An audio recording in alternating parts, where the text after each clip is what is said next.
now, that would have been awesome. Yeah, right? That would have been pretty fucking, like, on point. And I'd be like, oh, shit, use whatever dice you just rolled.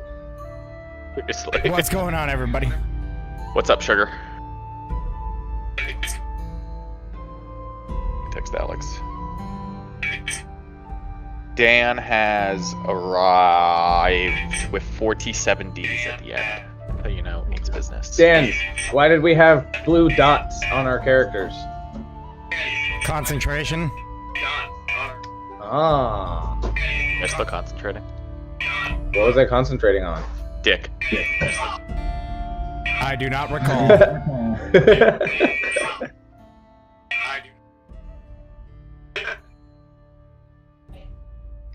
What's going on, everybody?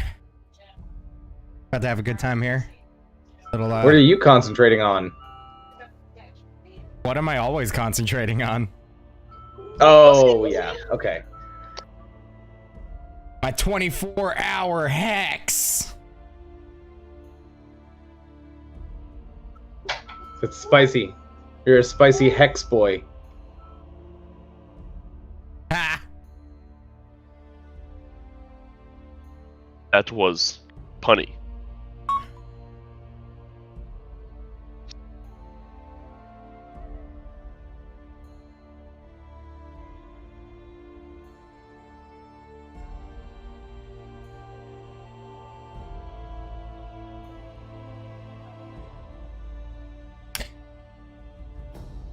Got a big ol' glass of dragon's milk right here for this adventure.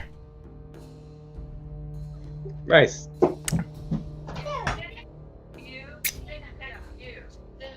Ah. Josh can't hear you. There we go. I said, is that code name for beer? Yeah, it's a type of beer. Sounds sexual. It's good. It's a like a milk. It's a milk stout, right? Stout or porter, I can't remember off the top of my head. Is it the Yums? It's good. It's a little pricey. It's like $4 for a bottle. Jesus. It's good though. I think it's got like a fucking 11%. Yeah, something like that. It's pretty strong. Let's find out.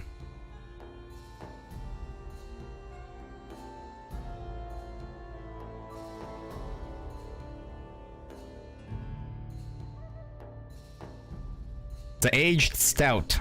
Bourbon barrel aged stout. Solid. I must have done in the wrong chat. Where is Rhythm? There it is.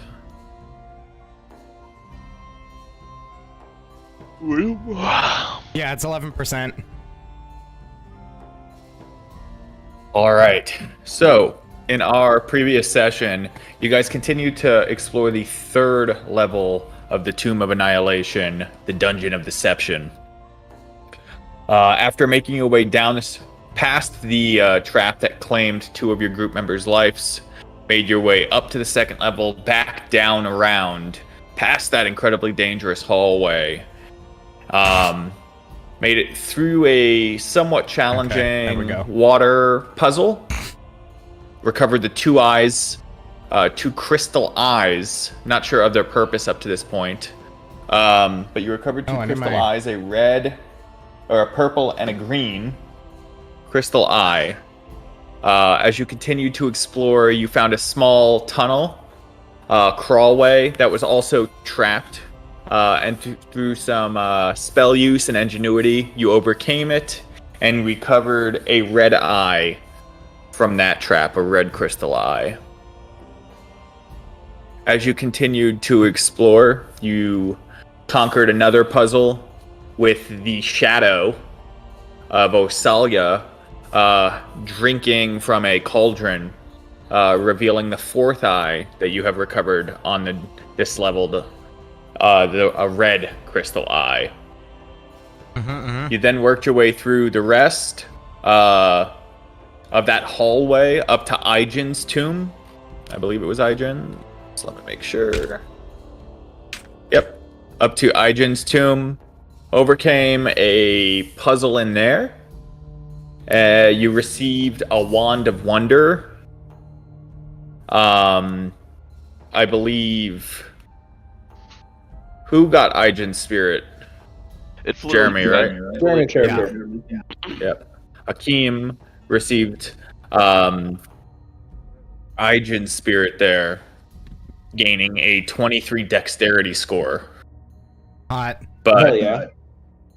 but gaining the flaw of I will never stick to a plan. Which is pretty funny and ironic. And that is that's where we ended it. So you're in this tomb in Aijen's tomb. More specifically, Balin. Yes, Balin. You still have the corpse of the dead dwarf. Balin currently or who had the I think we said Nephthys had the wand at this point, correct? Because it was you two guys doing arcana checks on it. I guess. Yes. No, because Balin took the identify spell from his. Yeah, that's right. exactly what it was. Correct. Yeah. So Balin identified the Wand of Wonder. Yeah, and that's where we're at. Any questions over last session?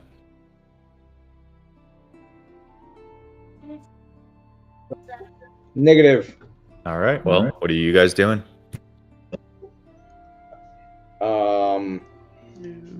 Osalia is going to ask the front if the tomb seems safe. Wait, you said that's the front? If the tomb seems safe. Well, I'm kind of scared to step off these steps right now, but possibly. Oh yeah, it's a puzzle, right? Because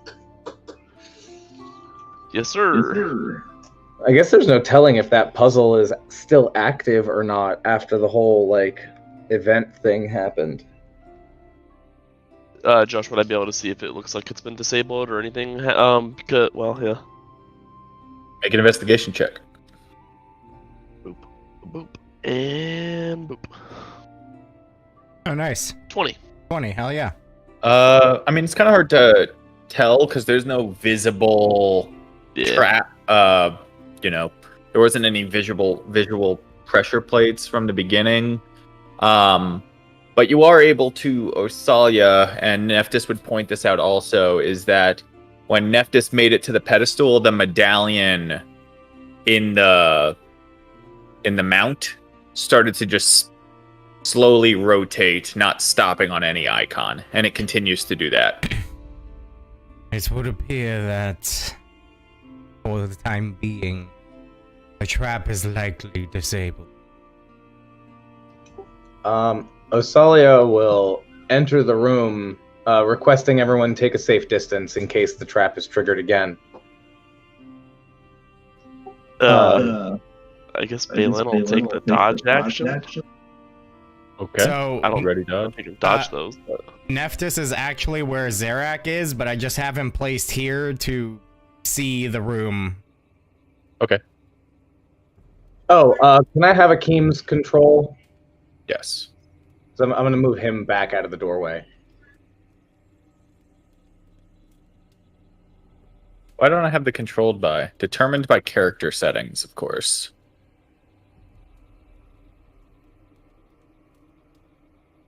Where's that?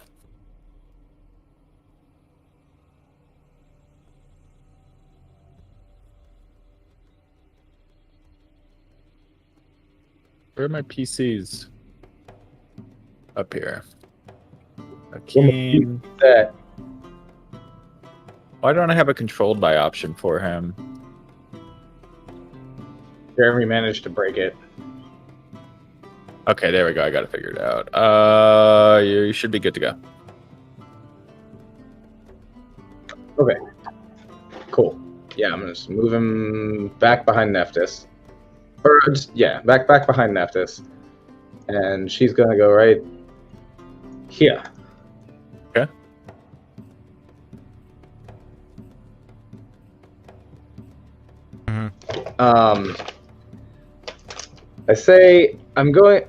I tell the party I'm going to investigate this room because the level of danger that was tied to that puzzle seems like the perfect place to hide secrets. And first, I'm gonna investigate this dwarf body. Okay. Go ahead and make an investigation check.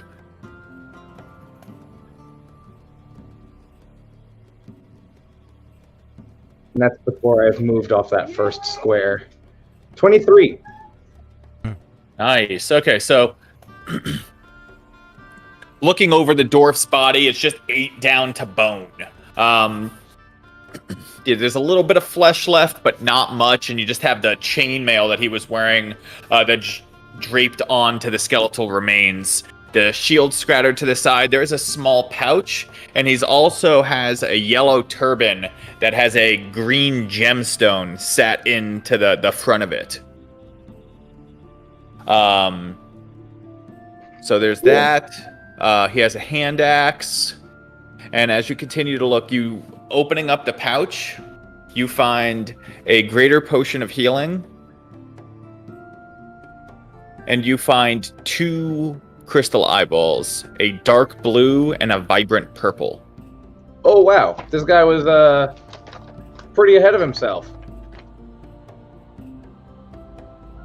So it would seem. So a potion of greater healing and the 2 crystals.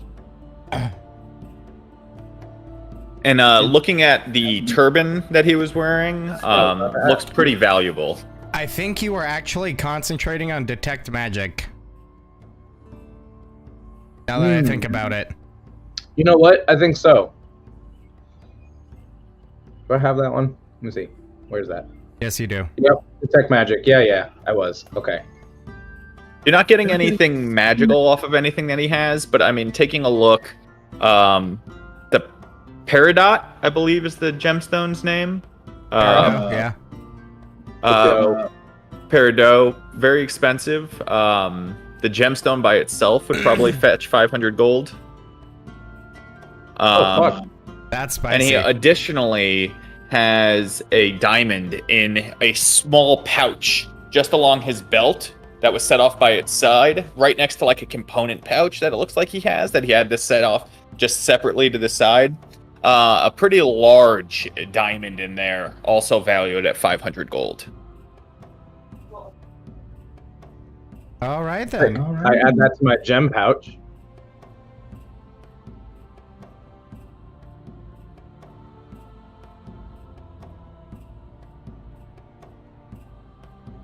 Sick. I tell them I found 2 eyes on this unfortunate yet helpful dwarf.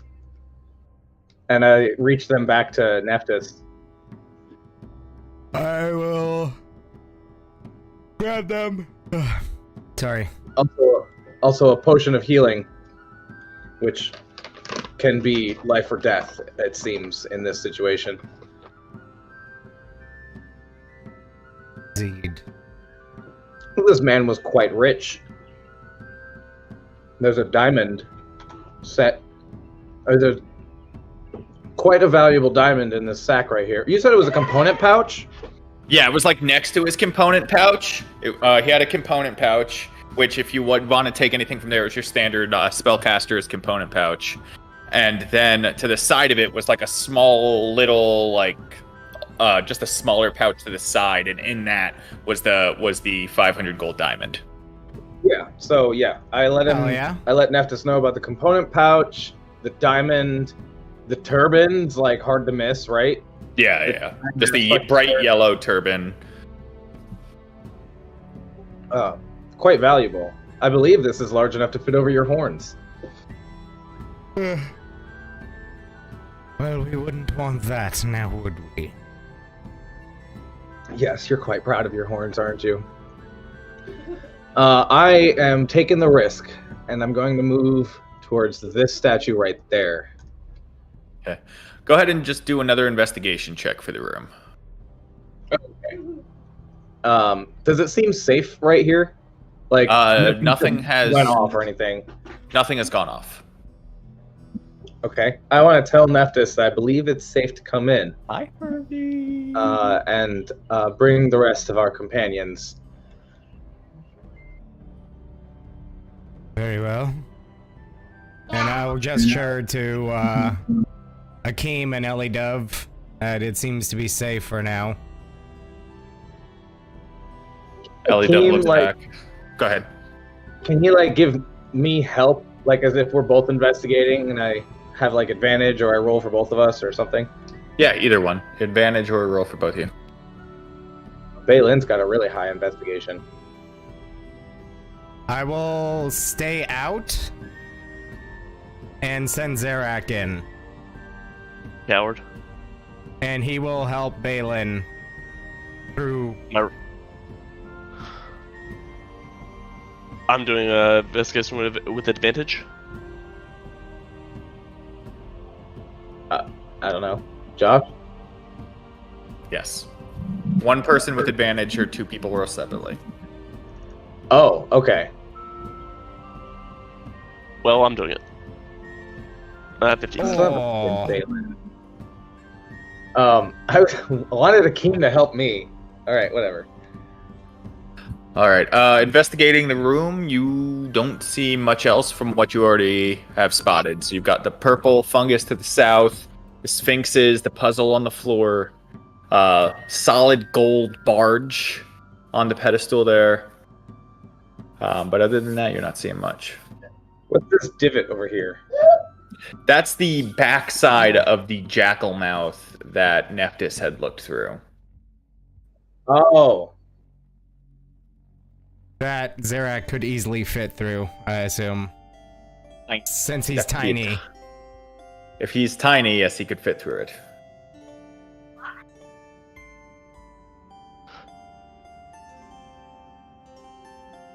Cool. all right. Well, I guess if we find nothing else with the investigation check, we just leave. I'm certain there's a secret door in this room, but you know, I want to like check behind the statues and like scout the perimeter of the room and shit. So using your passive perception, you do one Oh, final like- scan as you walk around. You're not seeing any hidden doors or anything. Huh. This is certainly where I would hide something if I was going to hide something, but I guess we should carry on. What's up with this like little sneaky passageway to my north right here? That's where Zarak had flown down it. It leads to a different little sneaky path down here by the water. Oh. Can I have some?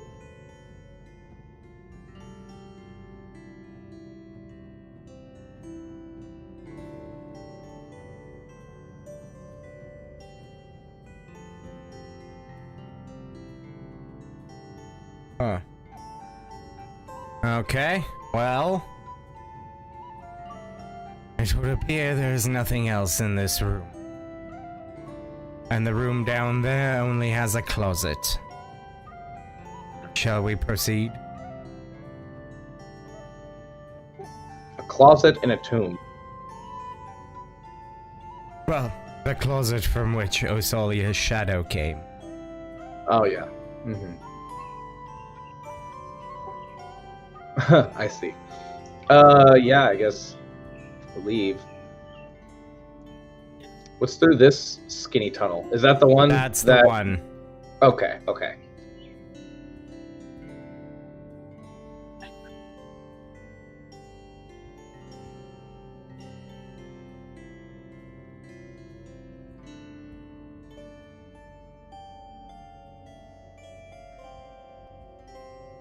Well, Nephthys will lead the way, notably kind of waving the trident, saying, "Don't forget to utilize the weapons before passing." Yeah.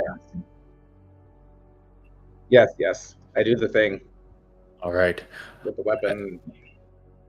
Ellie Dove grabs a weapon. I'm assuming Balin is as he just passes through it. Yeah, the trident that I had before when I walked through it, that disappear? Did I? No, it's still there. You can still pick it up. Yeah. That's what I had, the other trident. Gotcha. I curiously inquire what would happen if we didn't have our weapons drawn. You would know that you took like 40 points of damage as the water forcefully shoved you against the back wall here. Here, I'll draw a line. Like a big wave that takes up the whole hall just launches you backwards into the wall. Is what happened the first time you guys tried to walk through without a weapon. It's basically a water ball.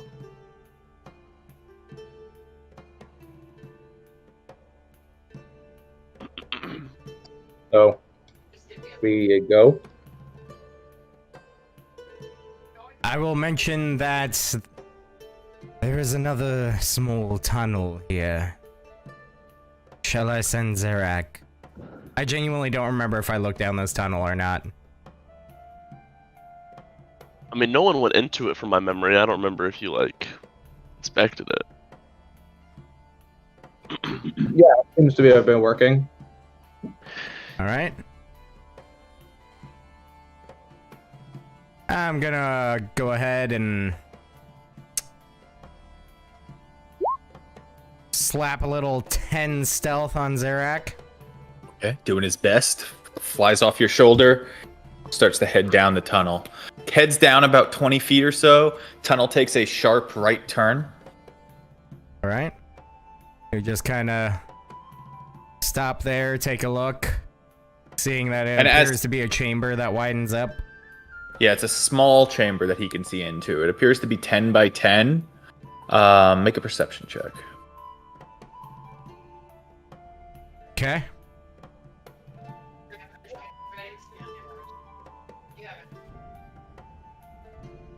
$23.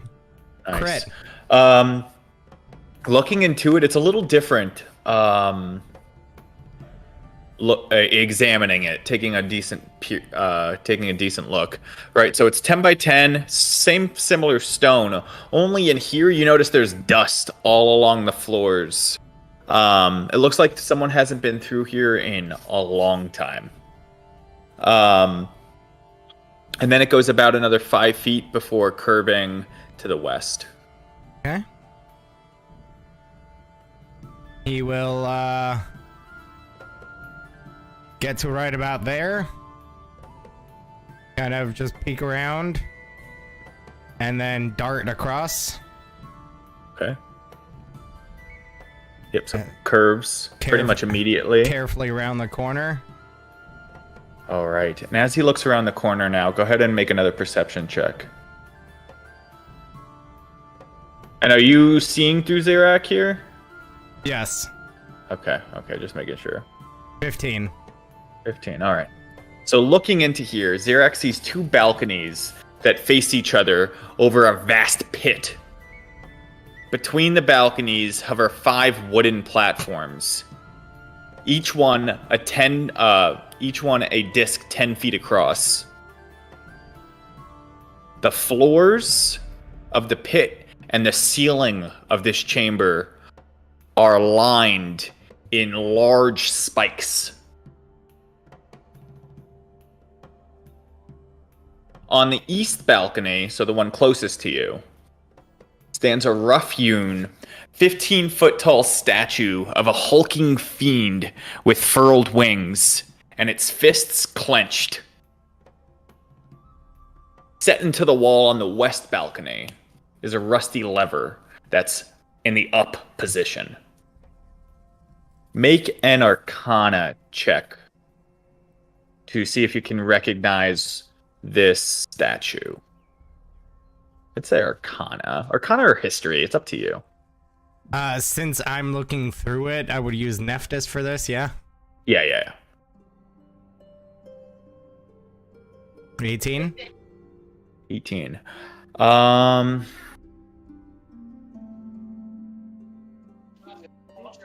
You're not sure what it is.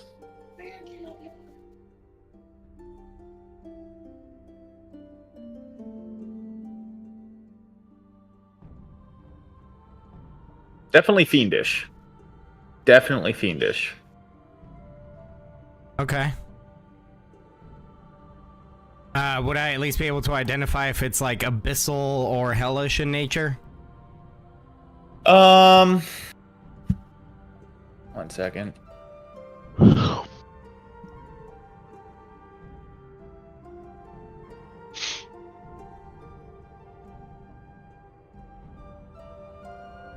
I'd say with an 18, you could gather that it's abyssal.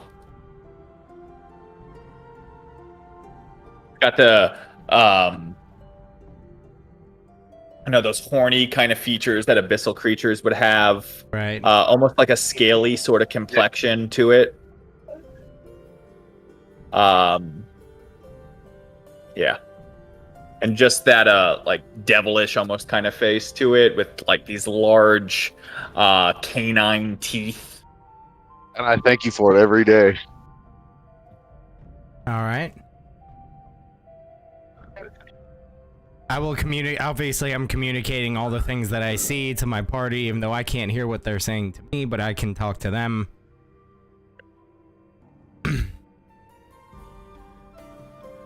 Hello, gentlemen. Man.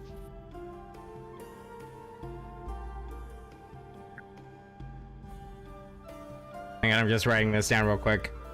Can I have like disadvantage on a check based on his description of the statue? I would say you could just make a history or arcana check based on what he's describing. Doesn't have to be a disadvantage.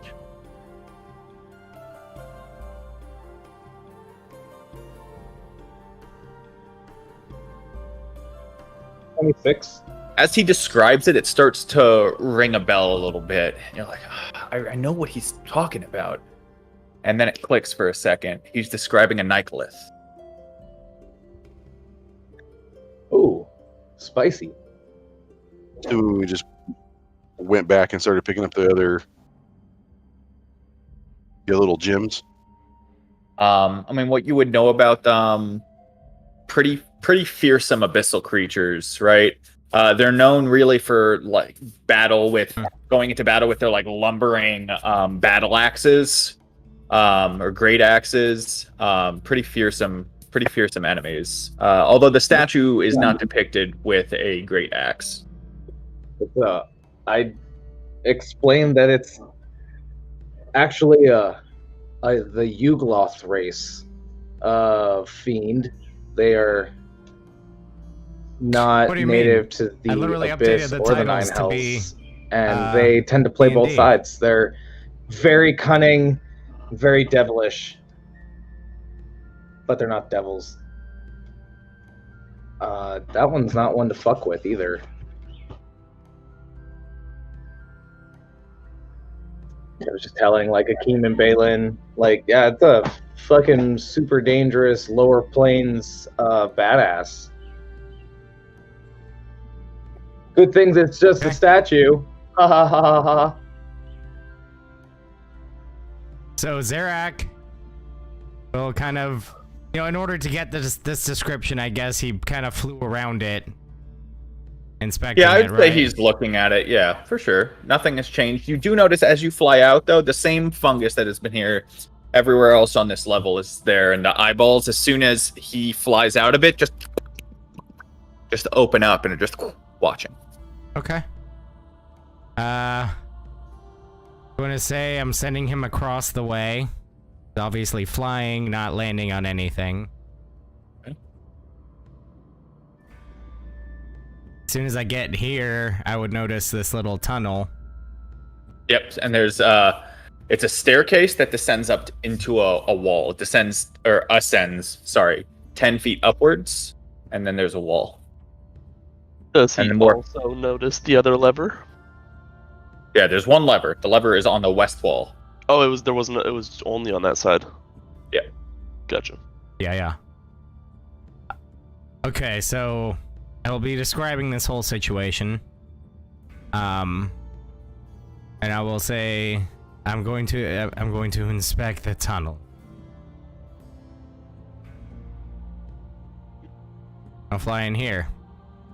Flying in there, another tunnel. It goes pretty far west, and then it looks like there's a hole in the ground that you can't see into after you go about 30 feet to the west. Okay. Slowly coming about, noticing this tunnel. Seeing that it Zarak turns is to lost the forever. right. He's going to fly up in here. Is that like a plank in the way or something? Right. So as he flies up in there, one sec.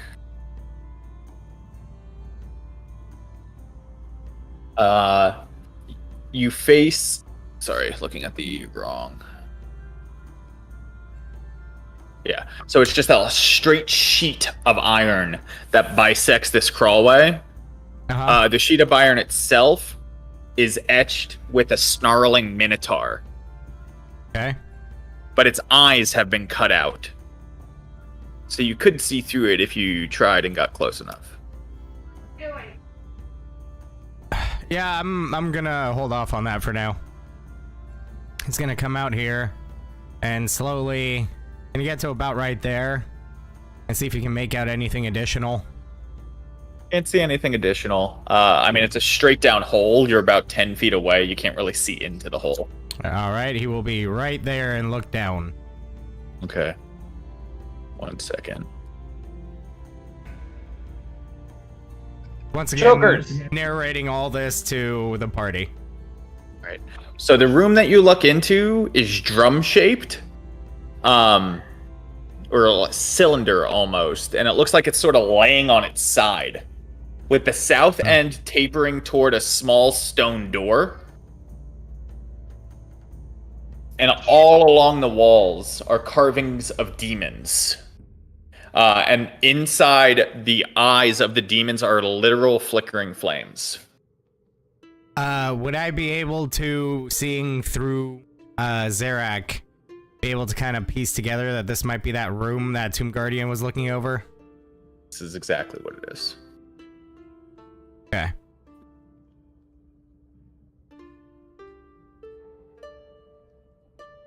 Alright. So I guess at that point, Harvey! I will come back up and I will fly closer to this thing. Like about right there. Okay. And see if I can make out anything through the hole. Make a perception check. Hi, big boy. What are you doing? Hey, big boy. Ew. Whoa, bro. Keep talking. Got an 11. Yeah, looking through it, you see that it goes east for about 10 feet and then turns south. You don't see much else. Okay.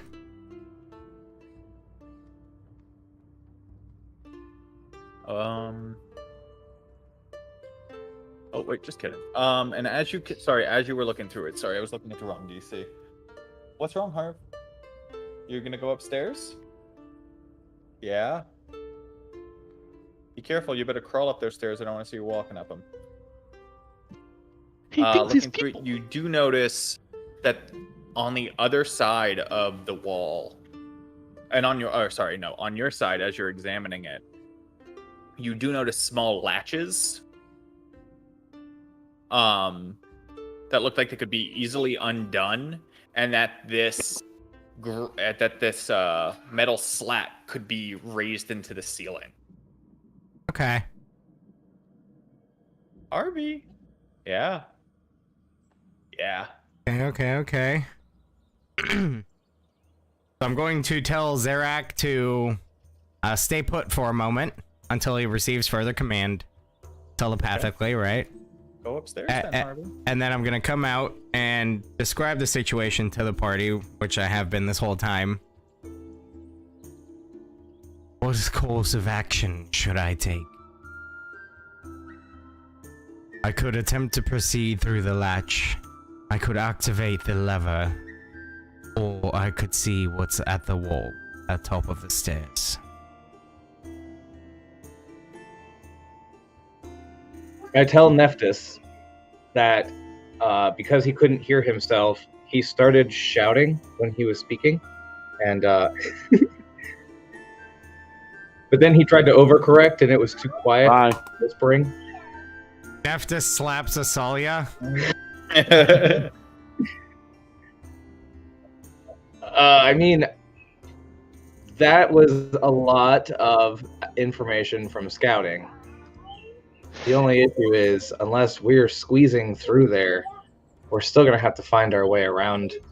I was just about to bring that idea up. I think the only place we can even fit is through the doorway up the stairs.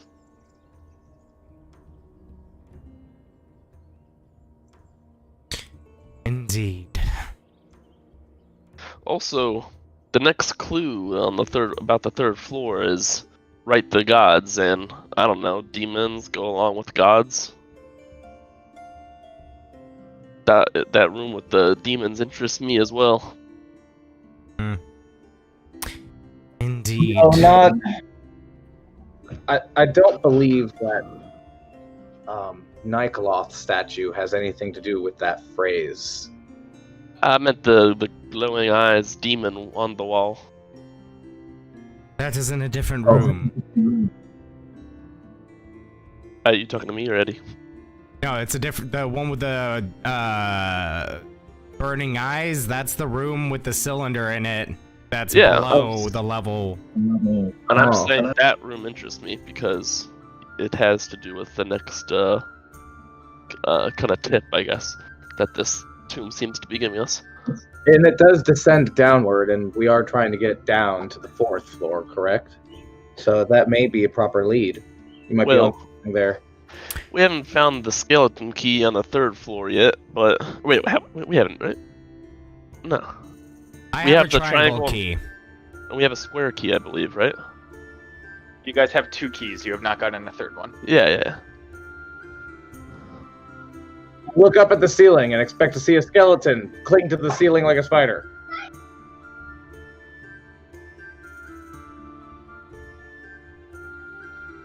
I will investigate the wall. Did you make a perception check to see if you saw the skeleton? Come on. Oh. Yeah. 22. Yes, there are no skeleton keys on the wall above you. Hey, don't start the sentence like that. So, Zerak's gonna fly up the stairs to this wall. Kind of look up and around. Make an investigation check.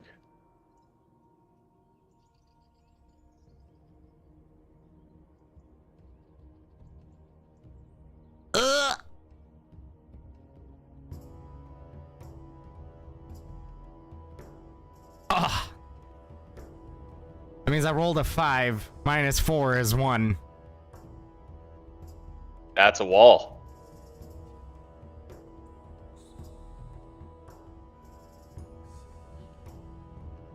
I will say to everyone, I can't make out much through Zerak's eyes, but he is not the best at investigating.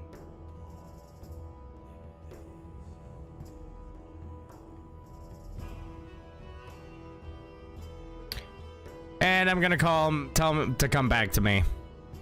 Okay, do you just want me to move him quickly to you? There you go. Well, Right.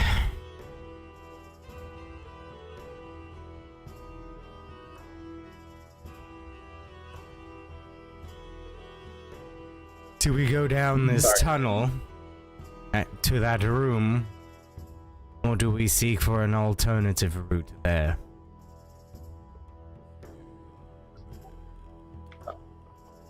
We could try the tunnel, I suppose.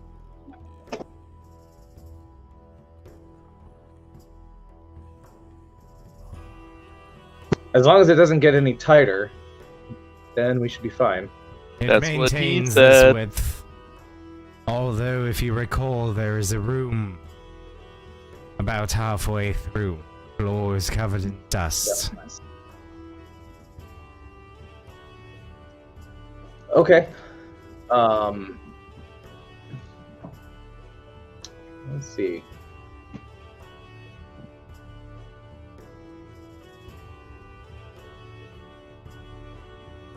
Ugh. Would you like to lead the way, I suppose, since you've seen the path already? I could do that. Shall I enter as a beast appropriate to the size? That is Sorry, guys. entirely up to you.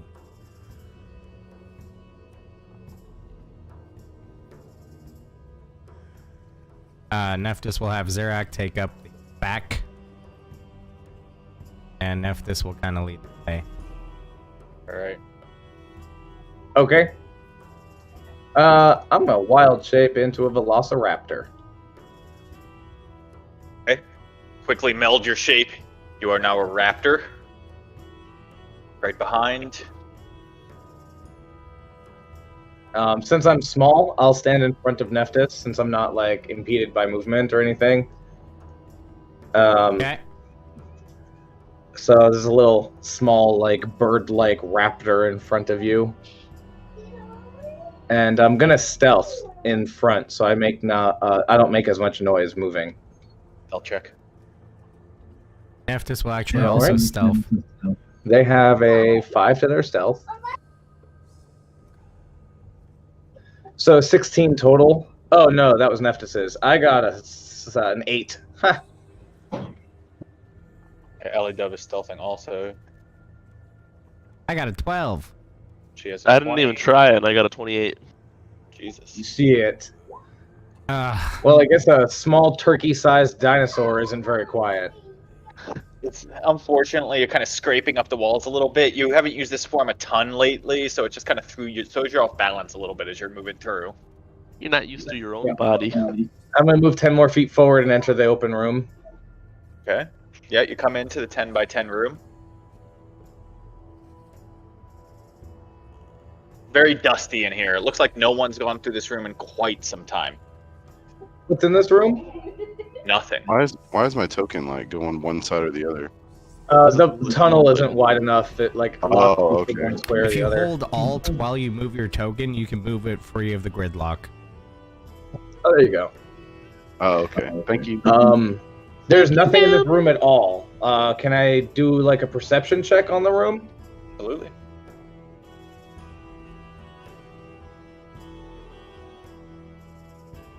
It's 14. Yeah, you're not seeing anything else. It looks like just a room that no one's been in for years and years. Okay. That's weird. Alright. Give me 1 sec. 10-4. Grab a quick snack.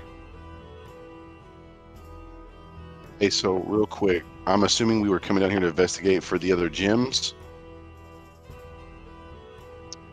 I mean, Or was this just our next point of advantage for the next room or whatever? didn't we get all the gems? No, remember we passed some up because Osalia never explained anything to us. He said it wasn't worth our time. You guys currently have all the gems that you have found. Oh, okay. Oh, that's right. We did go back. Sorry, I have none of my notes in front of me, so No, I'm you're kind of fine. going off of memory. Basically, when we finished off last session, and Igens, was it?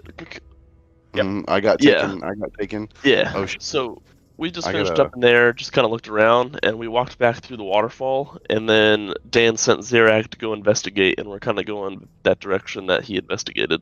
Oh, I know. I got to remember now because I forgot my dex just shot through the roof. Yeah, yeah. You're one of the most dexterous people on the fucking plane.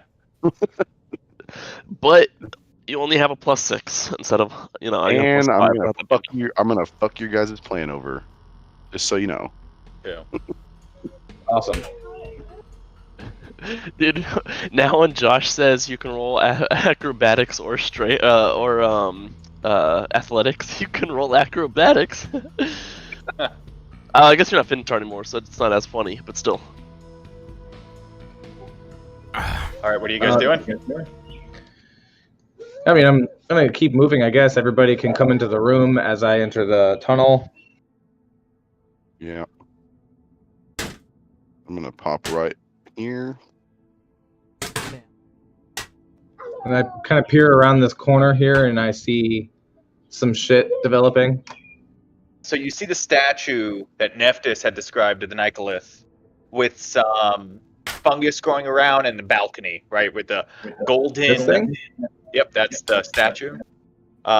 With the golden guardrail around the edge, and you can tell that it just descends a pretty good distance down. You can't see the bottom from where you are, but you remember Nephthys describing that the pit went down roughly 60 feet into jagged spikes, and the roof also is lined with spikes. Seems dangerous. I am still concentrating on detect magic. So within 30 feet of me, is anything that I can see that's up to here?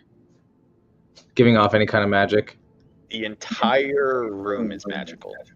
Oh, geez. How about that statue? No more magical than the rest of the room. But also magical. I would say that so you're getting what is it, out to 30 feet, you said? Yeah. The magic starts here, over the pit. In the bedroom. And then over the entire, well, not the entire pit, but out to the 30 feet, you sense magic.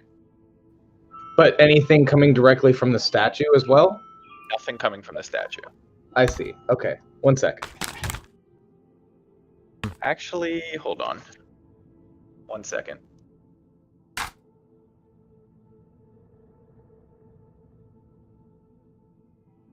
Hold on.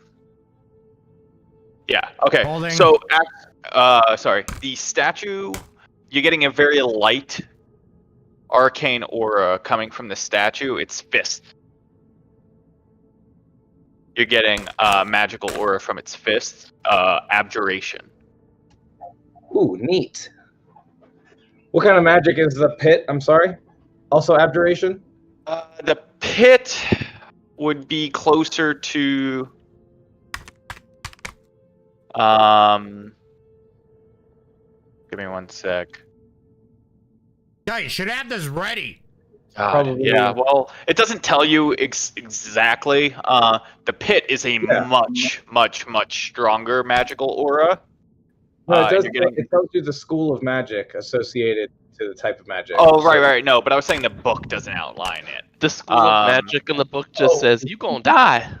But I'm using my best judgment here. From the pit, you're getting a much stronger magical aura of evocation. I see. Well, I'm still a bird thing. So I'm going to turn around to Nephthys.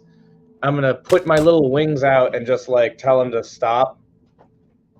And I'm going to turn back around and move into the room coming out by the statue. Right there. Nephthys will turn around and just kind of say, Osolia requested that we stop.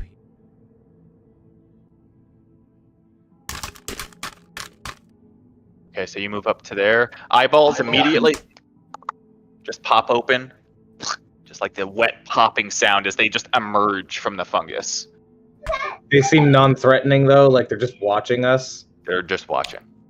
Yeah, I don't like that something is watching us progress through this dungeon, because it knows when we'll succeed. I mean, Withers already left us a literal note. Hey, King, What? you still have mage armor from previous cast. It lasts for 8 hours.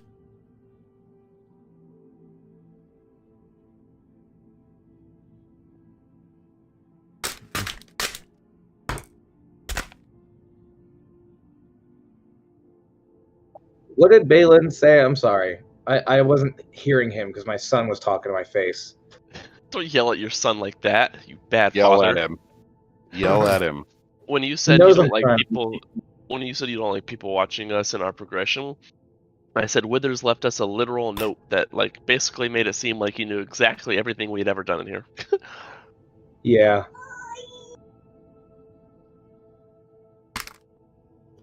Yeah. All Yeah, right, so That little bitch is dying. If nothing has happened with the statue, like I'd literally expect that shit to turn around and punch me in the like bird face. When it doesn't, I'm gonna like come back over to Nephthys and gesture to come forward, but I'm gonna cautiously move out of here again, so he kind of gets the idea that it's caution. And if you see him moving back, or sorry, excuse me, see her cautiously moving back. I see a chicken dino slowly moving. I know. I'm like comically creeping. I gesture to follow carefully. Can I ask a quick question? I'm sorry. You're fine. So what was the time to elapse from when we played our last session till like now? Because I cast a spell and it's an 8-hour spell. You're, know you're if I still need to- good. It's literally we picked up exactly where we left off. Okay, I'm just making It's sure. been like So, less than an hour. It's been 10 minutes Yeah. max. okay. All right. Probably thanks. 20 minutes. AKA less than an I'm hour. leaving my hair on the table. I don't want him going through it while I'm not in there. So Josh, now remember, you have to let Jeremy know when it's been 8 hours. They're on my shorts in the room. It's Gray shorts. been 8 hours. No, I'm just kidding. Right now it's 8 hours. Like, okay, well, I guess I'll recast it. No. He was kidding. I know. I was joking too. Oh, okay. All right, what are you guys doing? Well, noticing I can't see Nephthys anymore, I'm gonna follow down the. Oh, okay. There everybody is. Yeah, I literally gestured for you guys to follow, but follow carefully. Oh, And- sweet. By gestured, I mean said.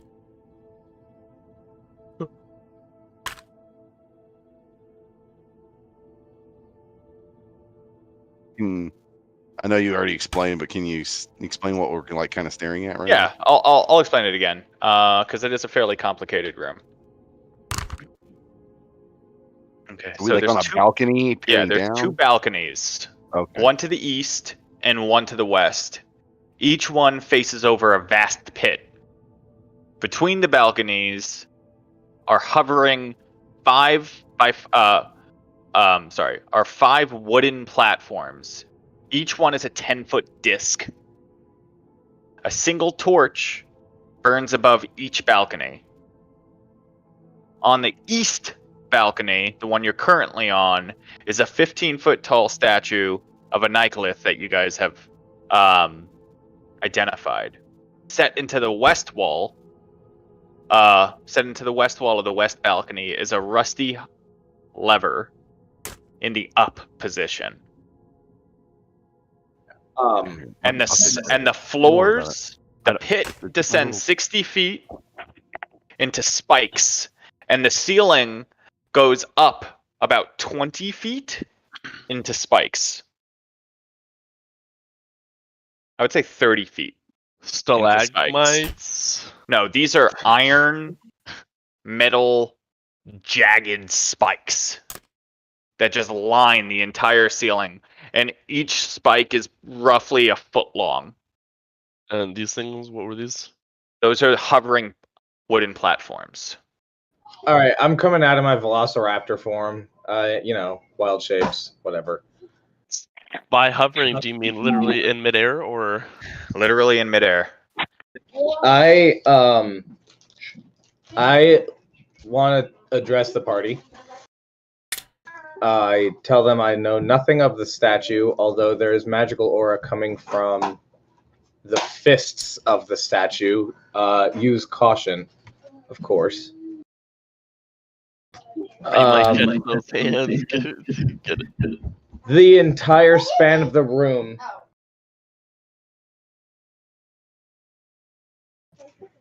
The entire span of the room has a magical aura. It seems all the way to the other ledge by that torch over there.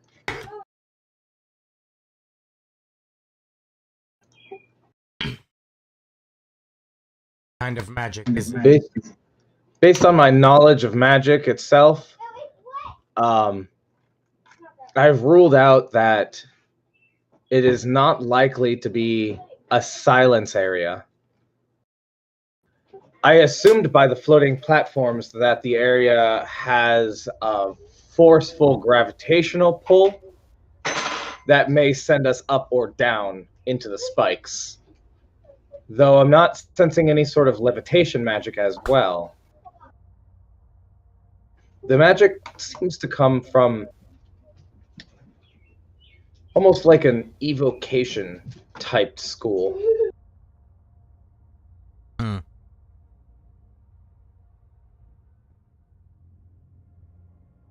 Nah, how high would we say the platforms are off of the actual ground? Not the little floating disc, but from the bottom. What do you say? We're on a platform, right? Like a little on the platform. You're on a right now? balcony. Yep. How high up is that from the ground? 60 feet. 60 feet. Okay. I'm running through the options in my head as I speak them out loud to Akeem and Nephthys. I state the levitation spell is transmutation. The anti-magic spell is abjuration. Yes. The silence spell is illusion. I'm trying to figure out what this area would do to us the moment someone, predictably so, tries to leap to the next platform only a jumpable distance away. But what if we didn't have to leap? I Like- believe the spikes above and below us are designed to stop any creativity. Well, what if I could turn somebody into a gas? Well, if that were the case, then that would have stopped Zerak as well. Zerak traversed this whole area without any difficulty. I think Osalia's point was it's a trap if you jump on the floating wooden platforms, which most people Yes. can't just simply fly across. I believe Zarek's ability innately to fly may have given him the freedom of movement to pass the area. Akeem, I'm interested. A gas, you said? That's correct. I could turn any one of you into a gaseous form. Can I roll an Arcana check to know that spell? Sure. I think druids do have that.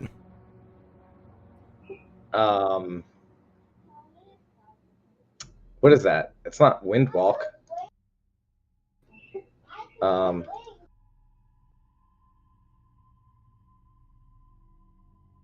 Gaseous form. The only problem would be is getting back onto the ledge. Across. Yeah, gaseous form is sorcerer, wizard, warlock. Let me see if I know what it is. So I'm assuming these little floating discs are about the same height as the platforms. No idea. Well, yeah, they're roughly. I the got same. a 14 Arcana check to know a third level spell not in my school of magic. I'd say you're not familiar. Would I know Okay. it? It's a warlock spell. At least So, cursorily? I would say, since it's not one of the spells you have, you would know that something what he's speaking about is definitely possible. I would say that for Osalia too, but you couldn't be like, yes, I know that spell, but Yeah. it's definitely within the realm of possibility. Well, how long is the duration? Can you not simply just release concentration on such an ability? I have to have it for up to 1 hour. Right, and it's concentration, so you can drop it when you want it. Right. drop. The problem would be is you have we control would over be on it. the ground floor. There was no way we would be able to get on the platforms. Well, they have a flying speed of 10 feet. Yeah, that's what I Yeah, was we trying could fly.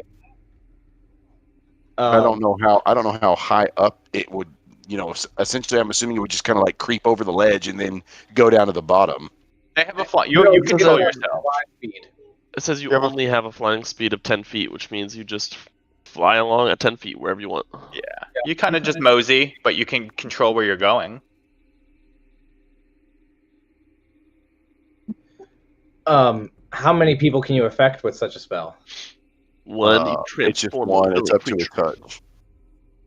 One at a time? That would be a lot of third level spell slots. It's also just a tester. We could send one out and see what happens. Well, I can fly, as can Zerak. So that's no concern for us. Osolia can wild shape.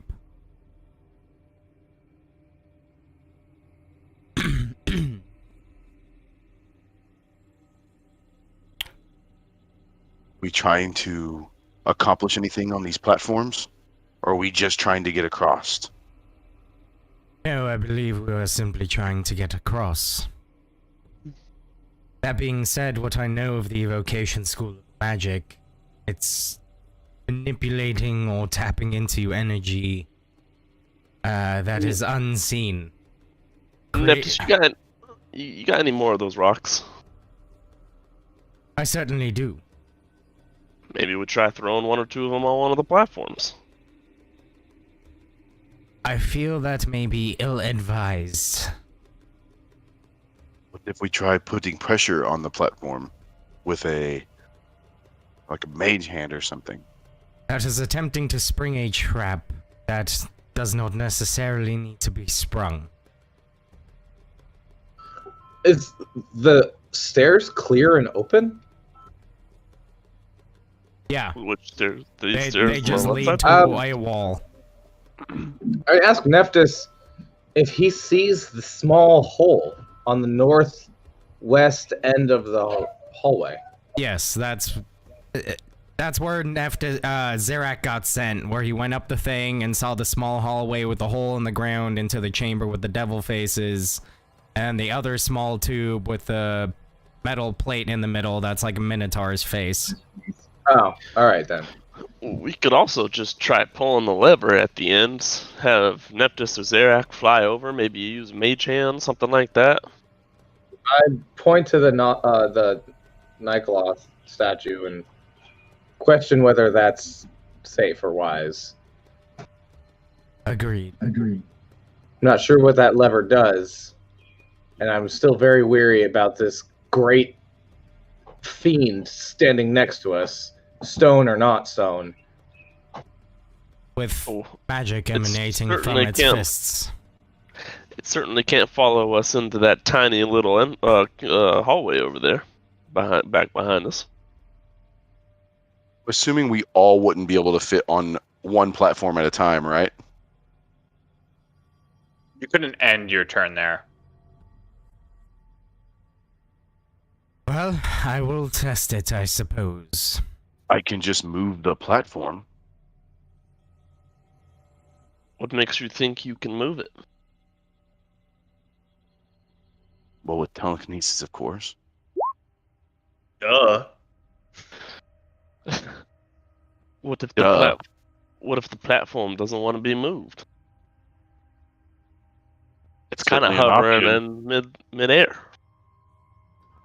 Okay, attempt to bring the platform to us. It is an incredible resource to spend, so if you believe that's going to The help. problem would be is not all of us could get across at one time and only have enough for one transportation. I think we only need to do 3 of us. Could 3 of us fit on there, Josh? Oh, it's concentration up to 10 minutes. Yeah, 4 of you could fit on there. Yeah. We don't even need to worry about Nephthys, and if Osolia would be able to fit on there with us, with 4 of us. So And I would also have to be on it because it only goes to 60 feet. yeah. Mm. Yes. I'm saying everyone in the group can get across in one go. There's 5 of us. And Nephthys has wings. Oh, that's right. That's right. Sorry. So I will say, hold off on that. Let me fly across first. Perhaps if the proverbial shit hits the fan, that lever is my means to stopping it. You let me know when it's best. So, Nephthys will fly across. Wait, before you fly across. Uh-huh. I'm trying to see if there's anything I can do to protect you because I'm certain you're about to be harmed. Ellie Dub speaks up. Do you think there's any kind of energy that I could possibly grant him resistance from? Or to? Poison? Poison. I can do acid, cold, fire, lightning, or thunder. If only we had a cleric with Death Ward. He'd be protected from it for about an hour. Fire is I- unnecessary. That is innate. That's up to him. All right. Well, you just offering solutions or ideas. I suppose poison seems to be a recurring theme here. Not that I think it will come into play in this room. But Well, I don't have poison. I have acid, cold, lightning, thunder, fire. Definitely seems like piercing or slashing or. It's Sorry, only that- energy types. That was a misclick about the shield. Sorry. I suppose acid. I question if this expenditure of the resource is worth it at the moment. Just throwing the Right. option out. We don't have to use it. I appreciate the offer, Ellie Dove, but I do not think the options are likely to be applicable. I understand. Zerak made it across just fine. I'm confident I will as well. The only difference is that you're a real creature. Oh, But I will observe for observation's sake. Best of luck. this is also. You guys are probably going to get really mad at me for bringing this up right now, but Jeremy, by the way, your thing is you never follow plans or stick to a plan. So. True. So Nephthys is going to go ahead and fly across. Yeah, go for it. Going to dash. Everything's fine. So far, so good. Nothing has happened. Nothing has changed. And he's going to dash. Okay, you make it to the other side, flying across. And Zerak will follow suit. One sec.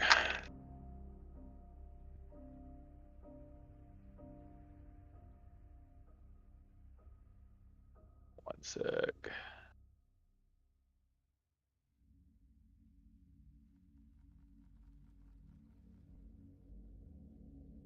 Actually, I would have dismissed Zerak. And then once I got to the other side, pop him back into existence.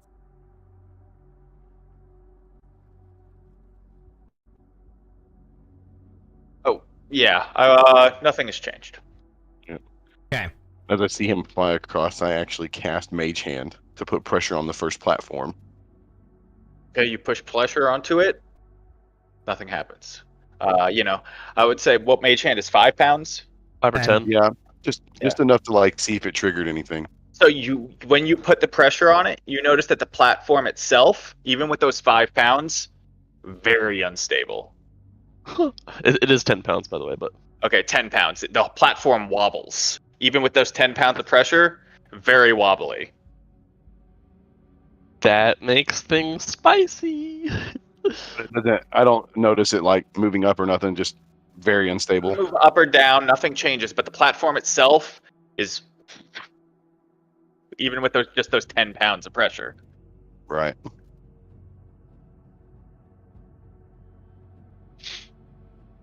Okay. Josh, the sides of the walls were pretty bare, weren't they? They're rough stone. Okay.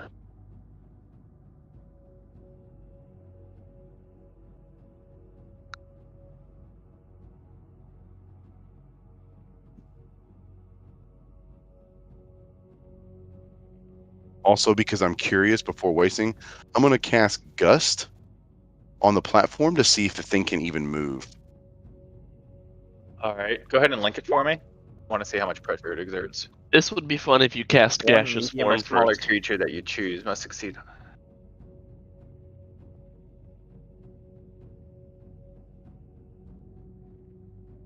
I'm So it would assuming be a this thing's medium like or large. smaller creature. You create a small has to blast be a of air creature. I capable get- of Well, it moving doesn't like have one to be. You're object. making a gust of wind, right? So the wind blows. You notice that the platform slightly It's only going to move moves. like 5 feet, yeah. It doesn't even move 5 feet. It moves like maybe 6 inches and then kind of just drifts back to where it was.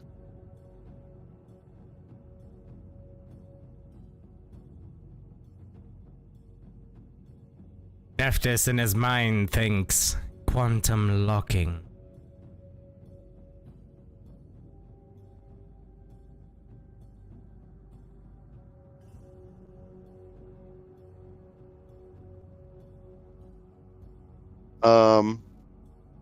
I'm actually gonna send a.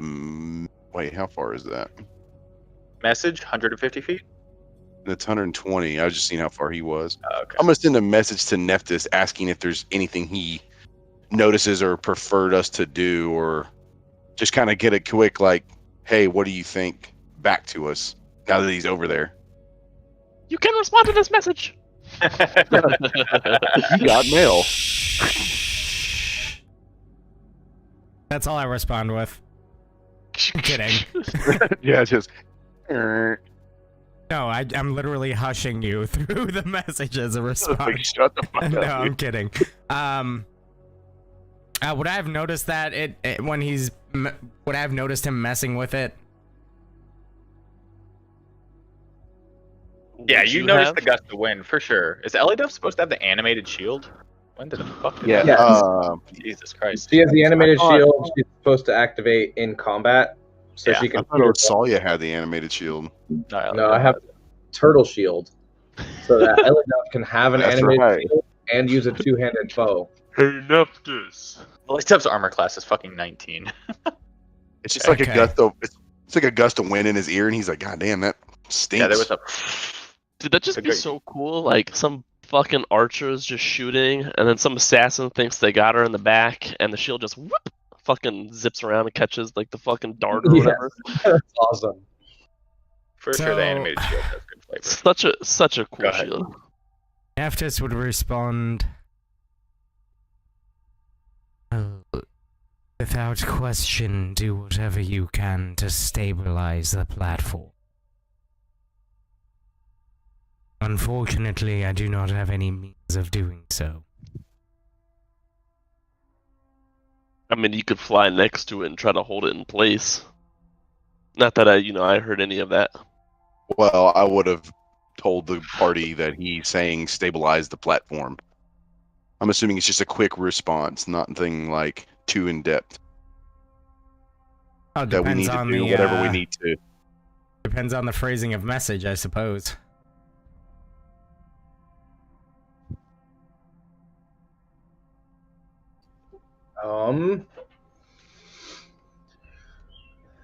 I don't know. I can turn into a giant spider, web the platform to the wall. Oh, Again, we can always that's try almost moving big the brain. I'm not gonna platform. lie.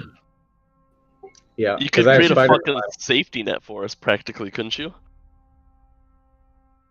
I don't know. that's a lot of Let's web. see. It would be a because lot it's of a pretty web. wide room. Isn't that spider like pretty? Isn't it a size larger than us or two? Yes, it's one size larger, so I can spider climb across the wall and take someone with me, and do that back and forth. I'm just still weary about the magical aura coming from the room. I haven't figured out what it does, and it would be bad to find out as we're traversing it.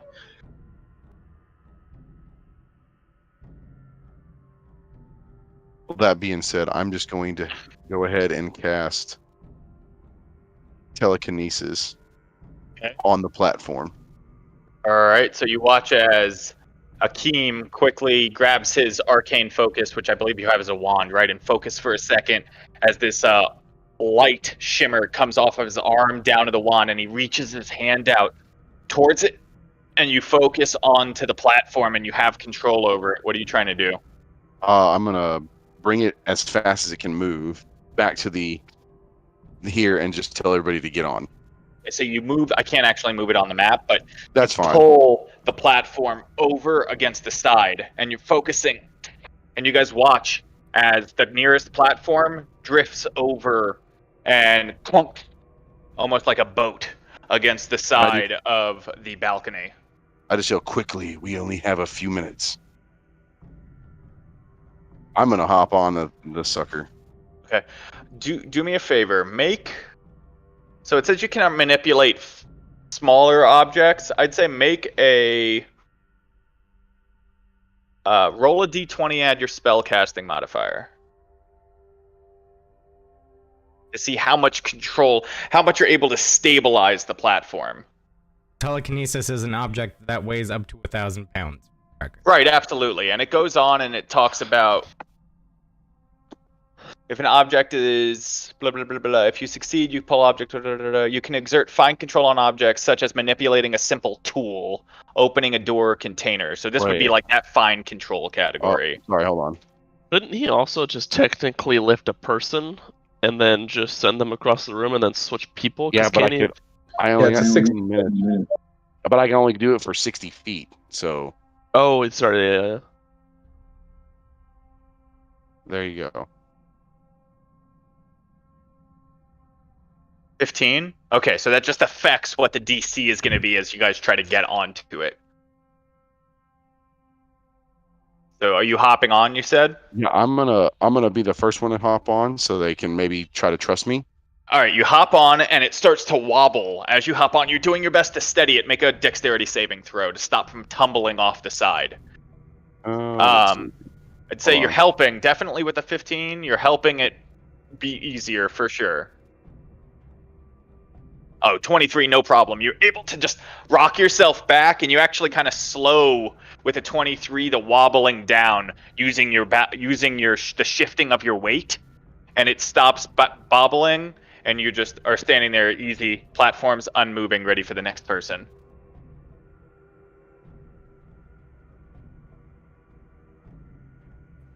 Best of luck, On you Balin. guys, if you want to try. I guess Balin's gonna hop on. I guess you're kind of at my mercy with my dexterity throws. But I do remind everybody, this is we have to do this very quickly. So you're either going to get on or I'm going to leave. Well, over the course of 10 minutes. 10 minutes is not a fast time. Well, I don't know how fast I can actually travel the platform. You know what I mean? 30 feet per round. Oh, okay. Which means you could get across in around 12 seconds, give or take, maybe just a little bit more. Yeah, that's too fast. I mean, I'm not saying we'll do that. Right, like the platform's gonna go. Right, like the platform would just be like, we don't fall off. So was anyone jumping onto it? Balin I would was. not suggest jumping, but all right. So you step over. You have to hop over, and the second your feet touch, the whole thing shakes again. Both Akeem and Balin need to make dexterity saving throws. oh my goodness. Can Akeem, what did you get? An 8? I got I rolled a 2 and I have a +6 to my dexterity. Can I like grab Balin as my reaction? Possibly. Hopefully he doesn't 1 second. Well, there's no such thing as a critical failure. So he got a 10. Akeem got an 8. Right, like a critical failure on just a check or a saving throw. So I'm not going to just say he failed. I'm trying to look at what the initial DC was. 20. That's about as low as I could have. Actually, no, not about it. Obviously, it's literally as low as I can get. I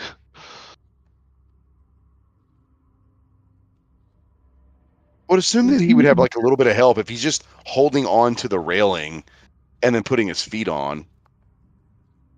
You ever tried to step onto a boogie board sitting in the pool? I get that, but like, especially if you have a hold of something, you can kind of like balance your lower body a little bit better. Balin, you jump on and you go to slip, and as you go to fall, you fall onto your back, but you stay on the platform. But that fall throws Akeem with an 8. 10 was the DC here. I subtracted 5 from the initial. So it was only a 10 to succeed. Akeem, though, you with an 8 fall off the side of the platform. I don't think anyone's there able to help you out. So you. I can't. I would say he was on the other side, where his token is where they are. So he's out of grabbing range. I would have said Balin was in grabbing range. Oh, I see what you're saying. Yeah, he's 1 step away. Yeah. So he falls off because Balin, when his back smack just throws you completely off balance, Akeem, and you fall down into the pit, Wham! Right on the spikes. You're impaled by only one spike, thankfully, just from where you landed at that moment. But you suffer from the initial fall before you hit the spike.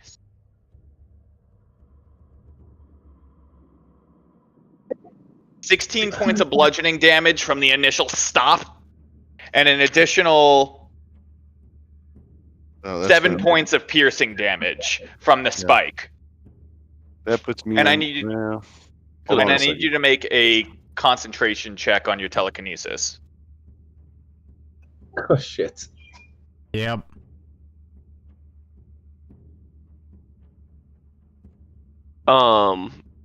Jesus Christ, dude. Hold on a second. Josh, with my inspiration dice, I'm allowed to roll that after I find out what if it passes or fails, right? Or is it? No, so your inspiration would just be after you know the result of your, just after you roll. Yeah. Like, you can do it before you hear the result, but it's not like you have to decide before you roll the 20. Yeah. So I have what they call the strength of the grave. Okay? And when damage brings me to 0, which that brought me to 0, except radiant or from a crit, you make a charisma save, a DC 5 plus damage taken. If you pass, I drop to 1 hit point. I didn't know you were that wounded. I would have healed you. When the Yeah, what fuck did did you- you what take did was you that? get only at hit? 19. I was only at 19, and then I got 16 plus 7. So What did you get That- hit? in the last, He fell off and then got impaled on a spike. no, in the No, last why was he run- at 16 health? What did he get hit before that? I know he's got Firewall. 116. The water wall was gnarly damage. Yeah, I got hit by that water thing in the last. So you guys watch, and you only got a 2, though, is what you're saying for that chat. Well, that check? was for the concentration. Okay, so you telekinesis drops and the platform starts to drift away. Go ahead and do the check to see if you maintain consciousness. The DC is what? The DC is 5 plus damage taken, so that would have been 23 total. So you're looking for a 28. Holy shit, dude! Wait, why 28? It says make a charisma save (parentheses DC 5 plus damage taken). And you took how much damage there? 23. 23 Oh. plus 5, so 28 is your DC. What's your charisma modifier? My modifier is Well, you're a 5. sorcerer, so you're proficient in charisma saves, Yeah. right?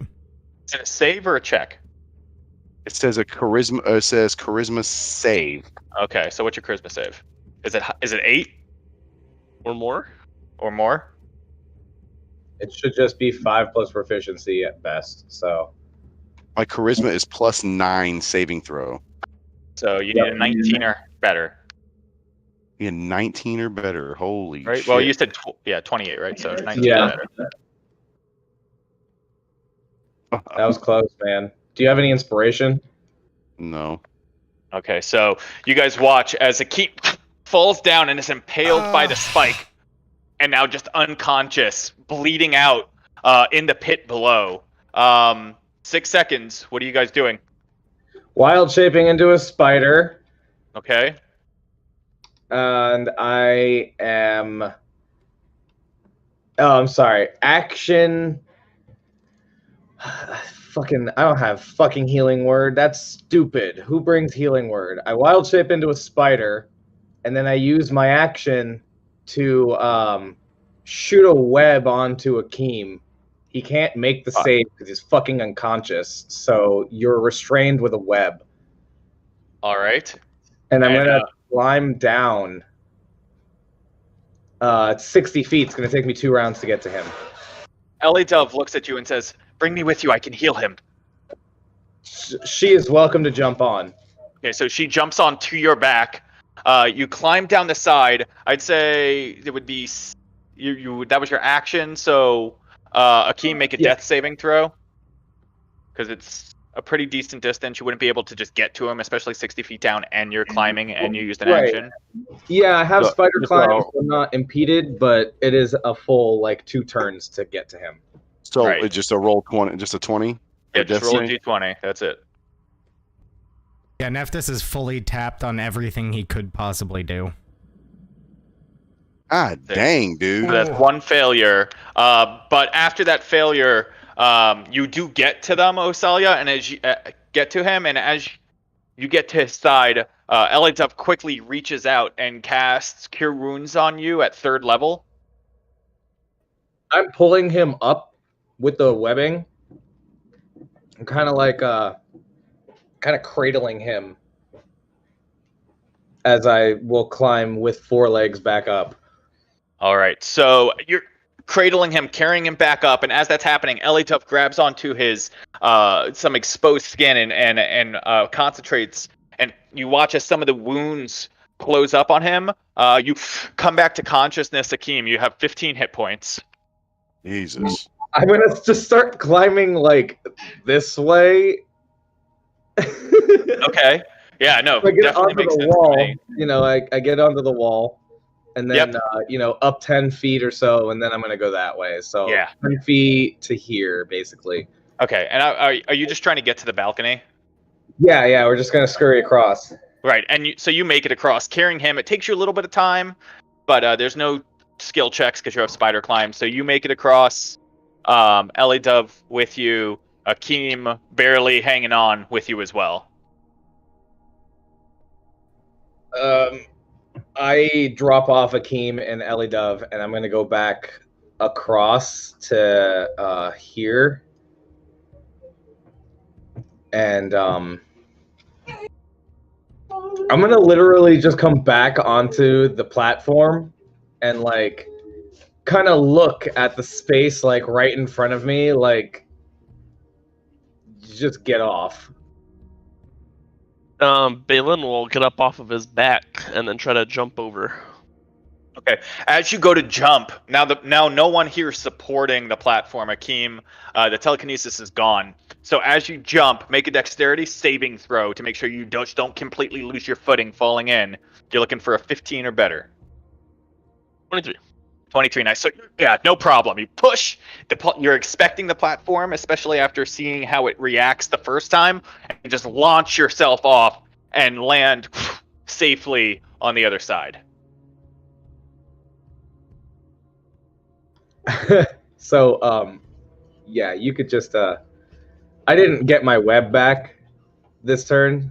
So I have to hold on. But yeah, come on and let me see if I still didn't get my web back. I'm just going to start scurrying across. He's mounted me like Ellie Dove. Hot. Yeah, Phrasing. and that's easy enough. He's definitely strong enough to just hold on to you as you guys go back across the pit. Okay, cool. Yeah. So 30 feet, 30 feet, 30 feet, and 30 feet. All right, so you're all back over across now? See, senorita. Yeah. I'm like breathing heavy and trying to apologize to Balin at the same time, and thanking Osalia with everything I have at this point. And I'm just like, why didn't we do that from the beginning? I mentioned spider climb. Just saying. Mentioned it. I'm not a spider, so I didn't say that, but I'm just saying. Spider climb. So I did not believe that it All would right. be that challenging. So you guys are all across the pit now. I'm gonna just remain a giant spider unless I have to lose the form. Okay, Yeah. no problem. I will Balin will gesture. go up and inspect this door. That's the lack thereof. Make an investigation check.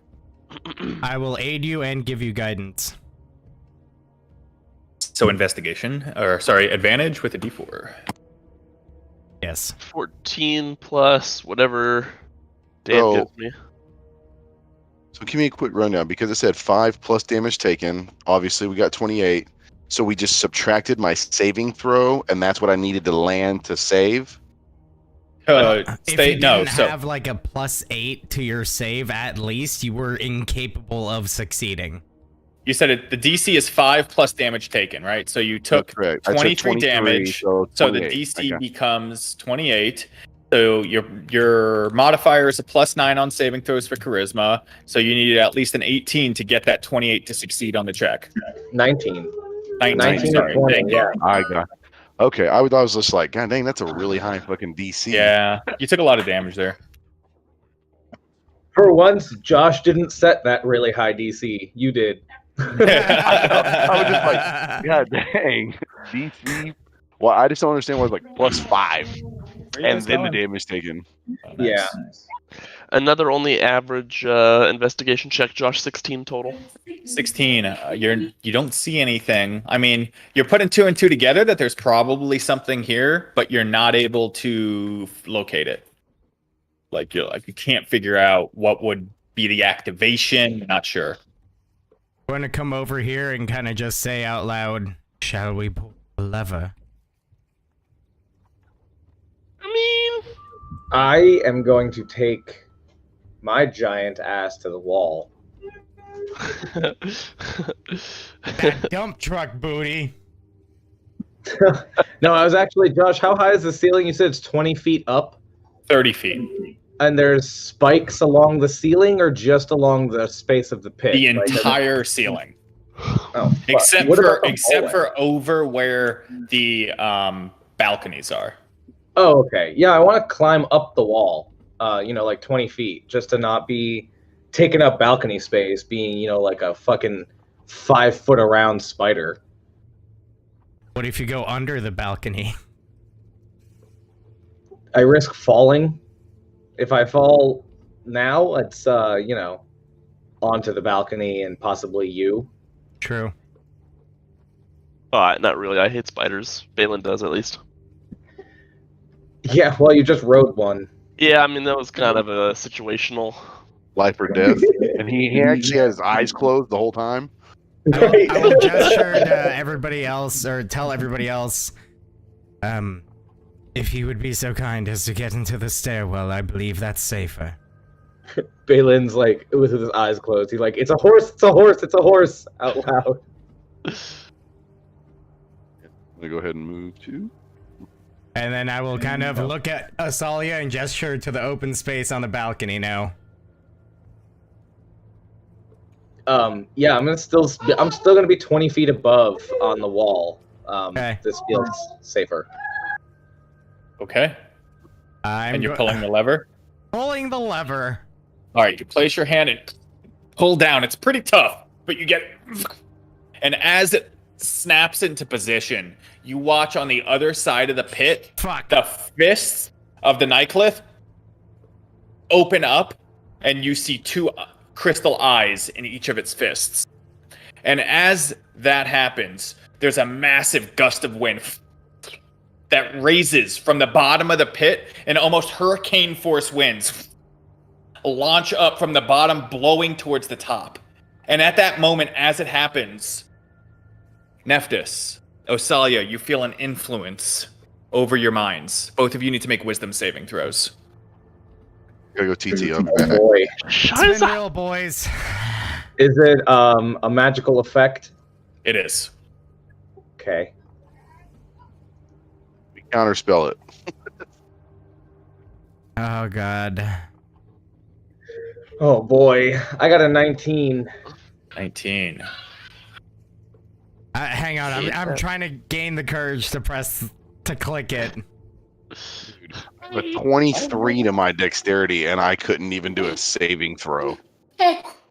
Ooh, good job. 25. All right, so Nephthys, you shake it off. Osalia, you're overcome by the whatever this influence is. 1 second. BRB. I gotta pee. Okay, no problem. Whew, lucky. All right, Osalia is just unfazed. Nephthys, she's blank stare, unmoving, no response. The wind unsubsiding, but you, whatever that was, you're able to fight it off. And until I say otherwise, Osalia, you're just no actions, nothing. You're just unmoving, just staring off into the abyss. Okay.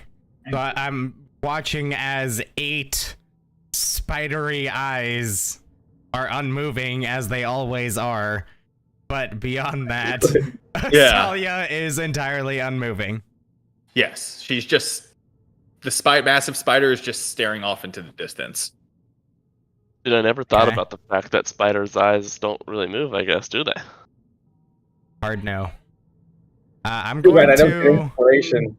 You said the gust of wind is still coming upwards? Oh yeah, no.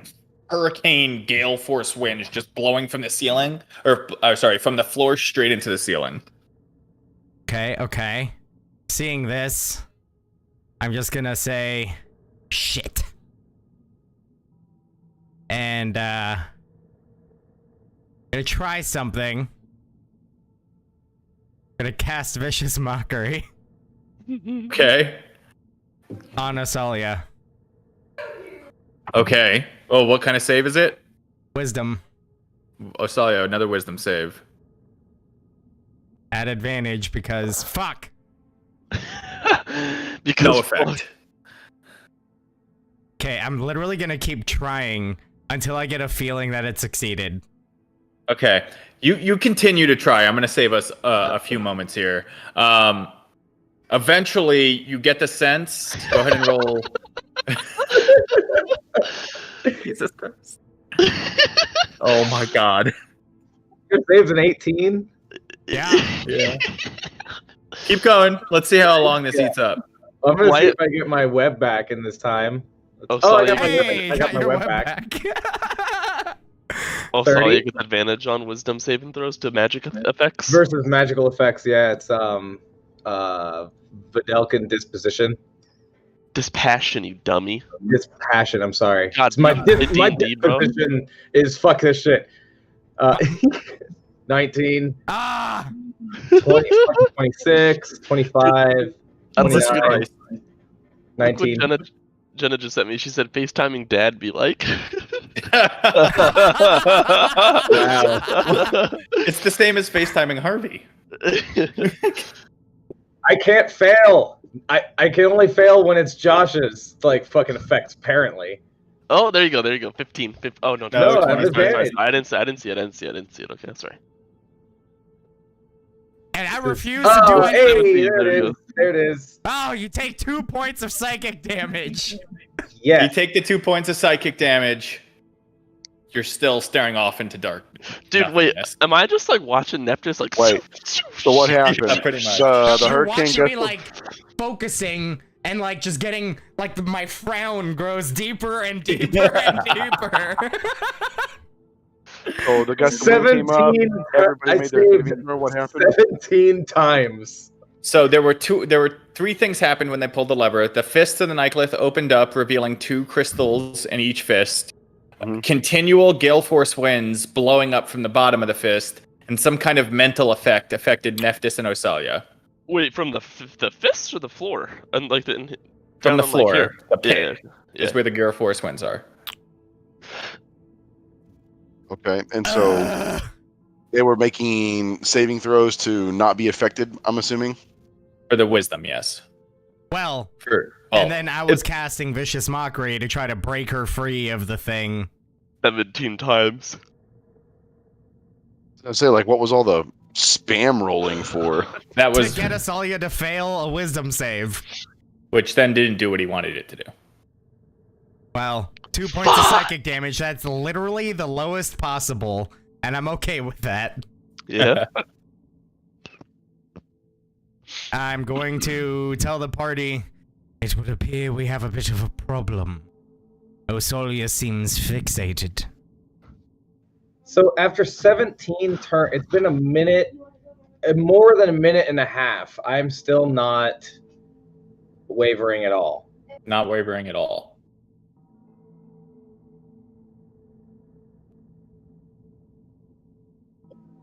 All right. Does the fucking god inside my head have anything to do? These things fucking suck. You hear them talking, but the words aren't registering. You're just not home right now. Let's look at. Are we trying to prevent this? Of course. Well, I said I could stop it, always, really. I could always just banish him Maybe If he's a creature from Cholk, then it would just leave him in a demi-plane. Well, my question is to what end? I guess just to break the fixation. That's pretty much what I was going with, is just to maybe stop whatever hold is over him. After Head, over a minute and a half, now probably about 2 Sorry. minutes, I'm going to have a realization and be like, duh, and flip the lever. You flip the lever, the winds stop. The fists close. Osalia, nothing changes. Did Asalia get fucking feeble-minded? Like, what the fuck? I fucking hope not. I produced my petrified grung egg, which has the magical effect of breaking any magical effect over me. Yeah. You're not producing anything? Yeah. Nope. Just on the wall. I'm gonna use Mage Hand to slap her. Slap the giant spider, no change. Actually, I was just looking at Mage Hand. Hey.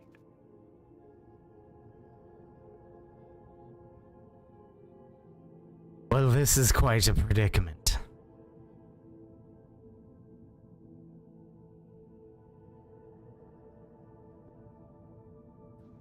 All right, who's got dominate person? I mean, I could charm him. I don't know if that'll work here. No, you have to have control over my actions. I have no spell slots. Again, I can try to banish him out of his plane. But if he's not from here, he's not going to be here. That will not do. Just for clarification, Ravnica and Toril are on the same plane of existence. They're just different planets on the material plane. Don't banish me to Ravnica.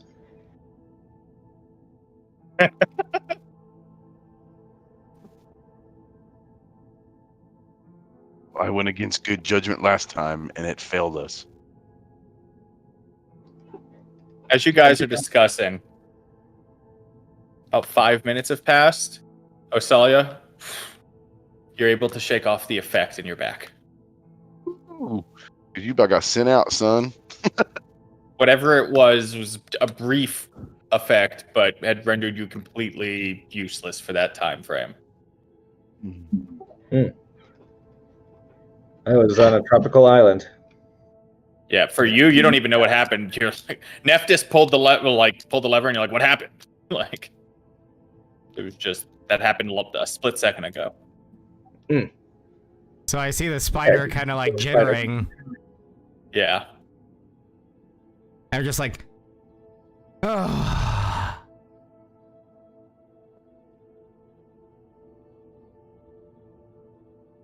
Will? Realizing I've recharged my web without realizing that I recharged my web, I am suspicious that something just happened. Osalia, are you there? I turned to face Nephthys.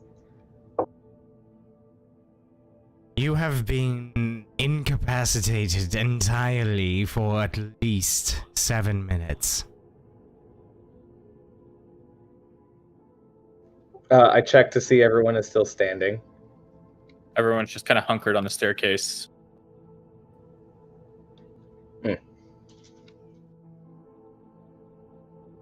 The fiend statue on the other side, when the lever was pulled, produced 2 further eyes in its hands, as well as hurricane force winds coming from below. The balconies seeming to be unaffected. Do you think you could get across and take gems?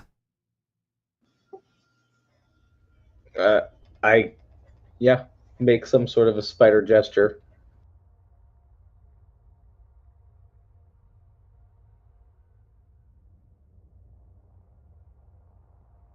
All right. Using Mage Hand and you fly across. Across hurricane force winds.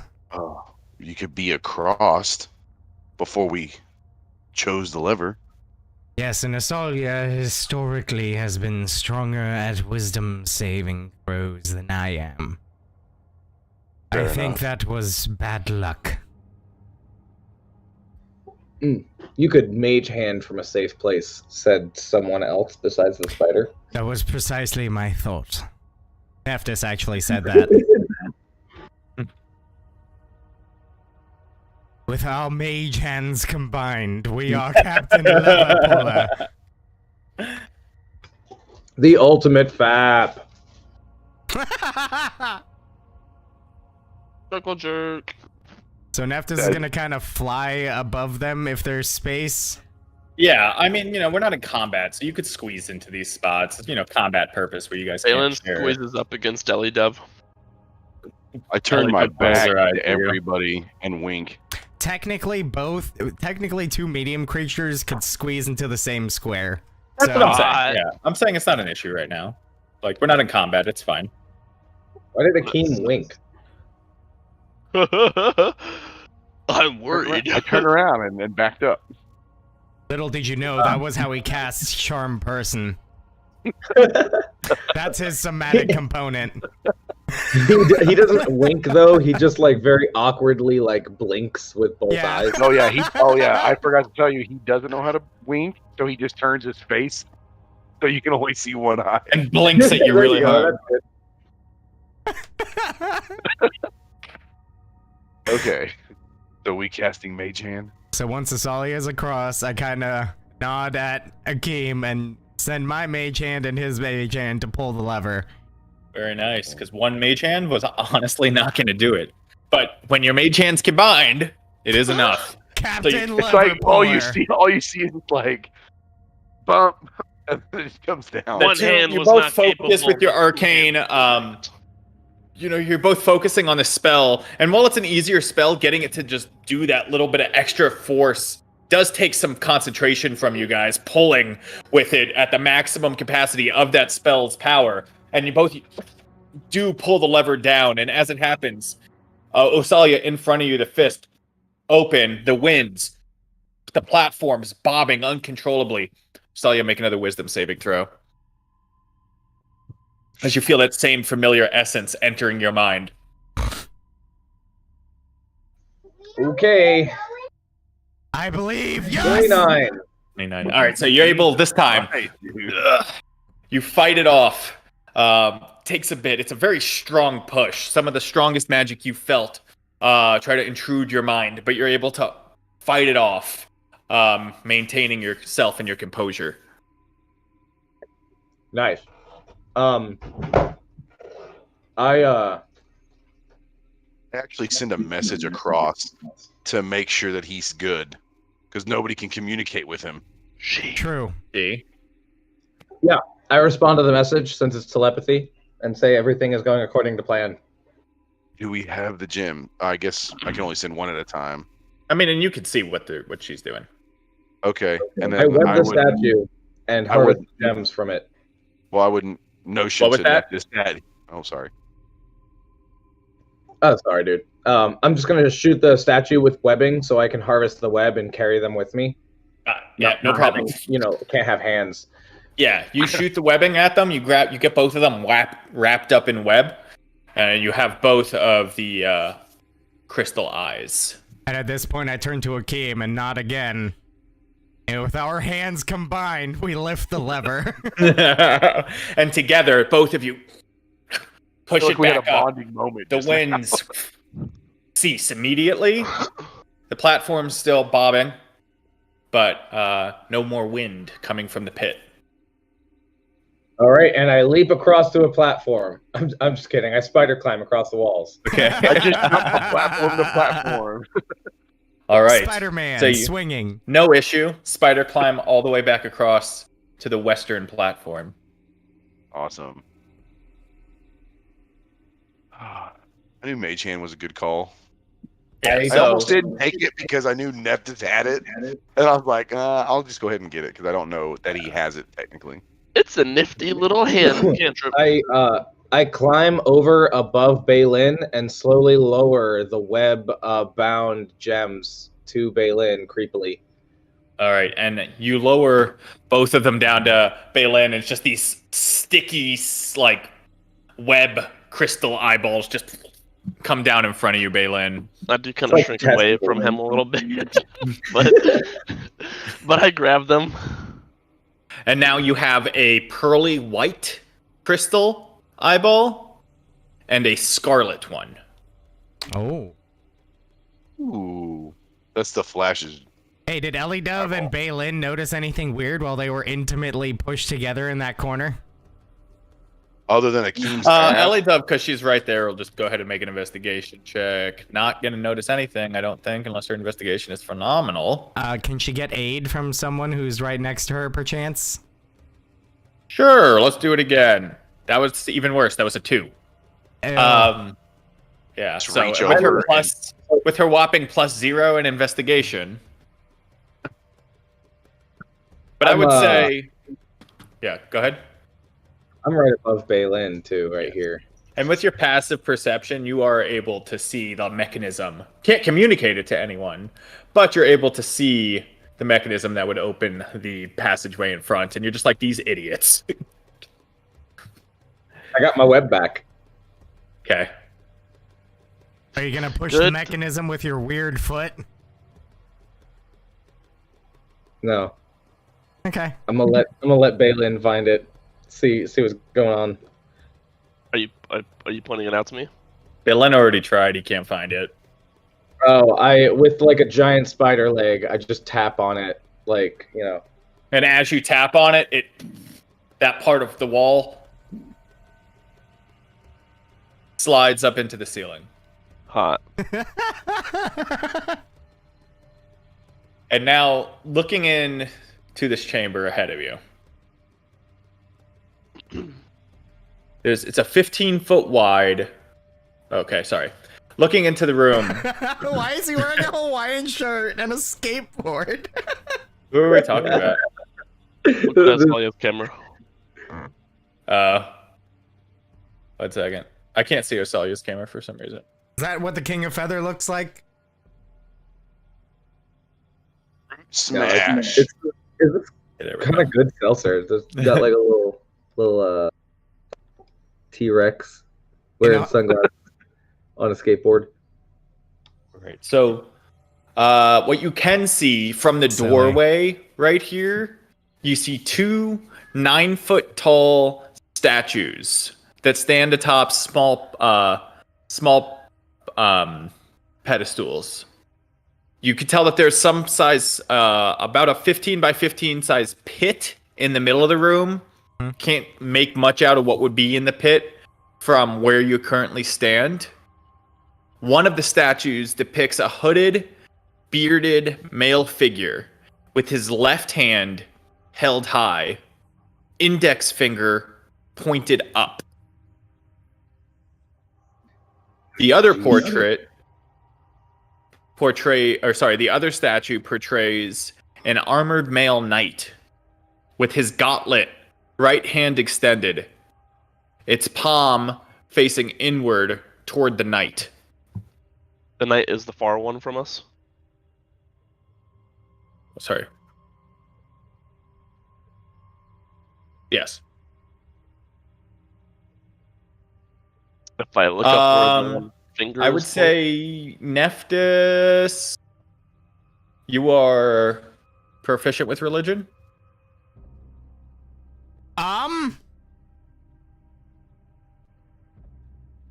It doesn't say you have to be proficient. So 2 people can make religion checks or 1 with advantage. I have a 5 in it. You probably have what, like a 7? I have a 7. Okay. Wait, can I give him aid on a fucking knowledge check? Yeah, like you guys could be conversing about it, is what I'm saying. So like, which would give him advantage. Oh wait, well no, then you wouldn't be conversing. So yeah, you couldn't just assist him in roll this. your own. I'll roll mine. Hi, Harvey. Yeah. 26. And 25. Nice. Yeah, so it wasn't very hard. These are both very familiar religious icons. You recognize the first one as Azuth, I guess, god of wizardry, Yeah. and Torm, god of courage and self-sacrifice. Well, it would appear I was wrong about the demons, and this is probably where we're supposed to write the gods. Hey, Harvey. Can Hi, you Harvey. wave to Uncle Alex? Be You gotta wave up there at the camera. right here, but mine's down below here in this house. Hey. Hi, buddy. Yeah. Yeah. Yeah.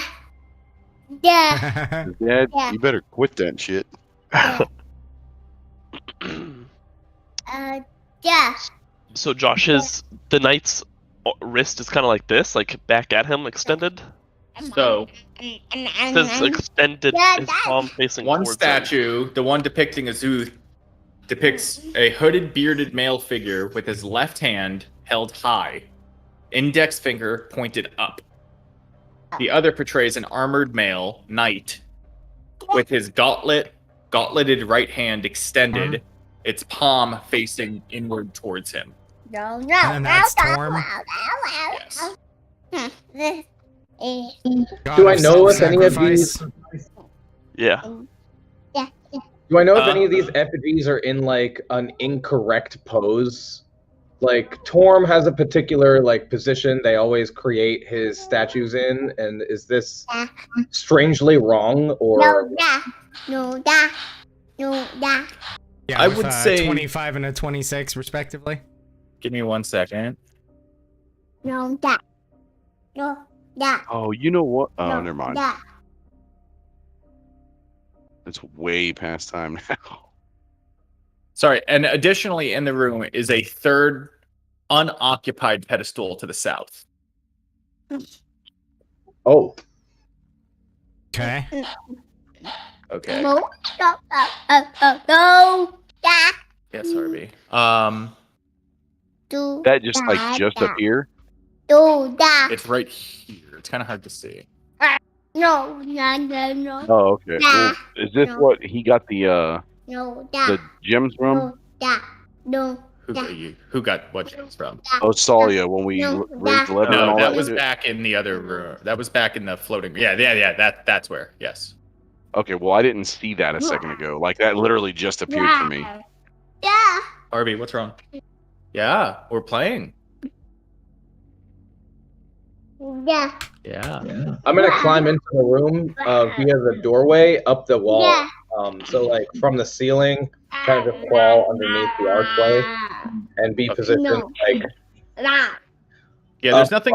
up above the doorway, basically, but not just like right there. No. On the Yeah, and wall. No. there's nothing particular about the statues that would make you think they're wrong.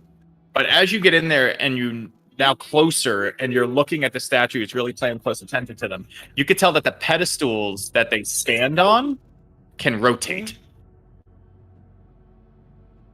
And as you now look Need it. closer, Fucking antenna. I don't know how to work that one. you can see the 15 foot wide, 15 foot deep pit dominates the chamber. Love you. At the bottom of the pit is a 10 foot tall iron behemoth. No. The figure stands motionless beside a stone treasure chest. To the south of the treasure chest in the pit is an empty pedestal. Around the neck of the iron behemoth is a silver key with a silver cord.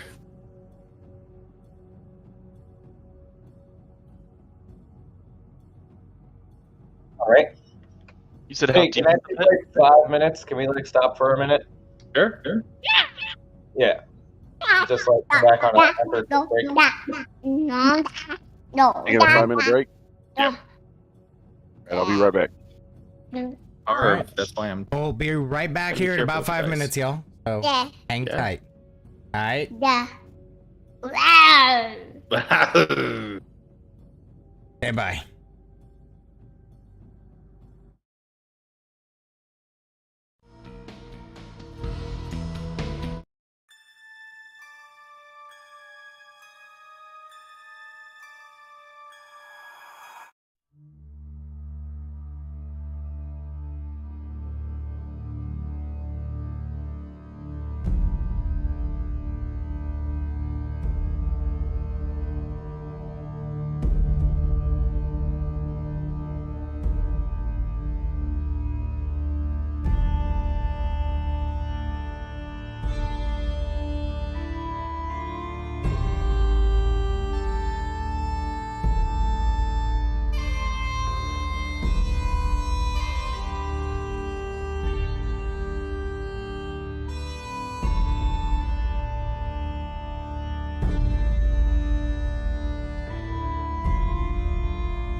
chaotic neutral, probably.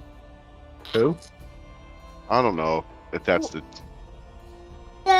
Or No. hey, you're gonna get down in a second. All right, you're done. That was good timing, then. I What don't. was I that, don't really Jeremy? know how to. Like, I would say that I'm all about like following orders that have been So cast upon me, lawful? but at my self-preservation. Lawful neutral. I would say lawful neutral. That's what I was gonna go with, but like, yeah, that sounds about right. All right. Just so I can update the starring sheet for the stream. All right, are we all back? Let's continue. Senpai. What you guys doing? So just to recap, there's a statue of Torm. Yep. There's a statue of Azuth. Yep. There is a place where a pedestal should be. Yeah, the pedestal's there. There's no statue on top of it. Oh. I thought you said the pedestal was in the pit. I might have just misunderstood. There's 2 pedestals, 2 empty pedestals. There's one in the pit and one up here, both empty. One up where? Right here where I'm pinging, on this ledge right here. Okay, right here, And then there's another one directly underneath it. right here. And then All right. inside the pit is a about 10-foot tall iron behemoth with like this massive sword that's just sunk into the ground with its hands resting on it. So I'm assuming he's as tall as like the platform or ledge that we're standing on. So it's about 10 feet. It's about 10 feet deep from where we're at to the bottom of that It's pit. 15 feet to the bottom of the pit. Oh, okay. All right. Well, I will say this. My enhanced magical capabilities are exhausted for the time being. I could benefit from, at the very least, a short rest. Based on so quick question, Josh. Yeah. When I was enchanted by that whatever the hell, Mm-hmm. it didn't in any way like stop me from. Oh, Dan hurt me. Oh, hang on. For 2 psychic damage. Nice. Oh, damn! I barely made that fucking concentration check. Nice. That's hilarious. So, is the statue at the south pedestal like exuding magical aura? 1 second, I'm trying to see if it caused you to drop your concentration. Yeah, I was wondering about that too. I mean, you can concentrate while resting, and you can concentrate while being charmed, but I don't know what that actually did to me. Well, here's Google. Guess it depends on the condition it applies, right? Yeah. So the interwebs is saying it breaks it. It was you were stunned. Okay, yeah, stunned would break concentration. Yes. Okay, fuck. I don't know if it's magical or not. Well, how do I? I'm sorry. I know this is really stupid of me, but how do I know if my spells are regained on short or long rest? Like I can see some of the stuff, for long rest and stuff, but So, only if it says that you regain your spells on short rest would you actually. But if you go to the spell casting at the beginning of the sorcerer page, it tells you in the spell slot section you regain them on a long rest. You do have sorcery points, right, which is no, one I way get all to, that. I'm just to get a few, but yeah, a long rest to get them all back. okay. Okay. Do I recognize that statue at all, or is it just like a faceless iron structure? It is, yeah. It doesn't emulate anyone. It almost looks like a massive hulking suit of armor. Cool. And then the chest. What's up with that? Looks like a stone locked chest. Hmm. And around this mad suit of armor's neck is a silver key on a silver chain. I bet that key is for the chest. Didn't you say there was something else? It was the key in. something else. I guess it was just the chain. Yeah. Key Is the key chain. on the chain, or? Yeah, it's like a silver chain with a key on the end. Gotcha.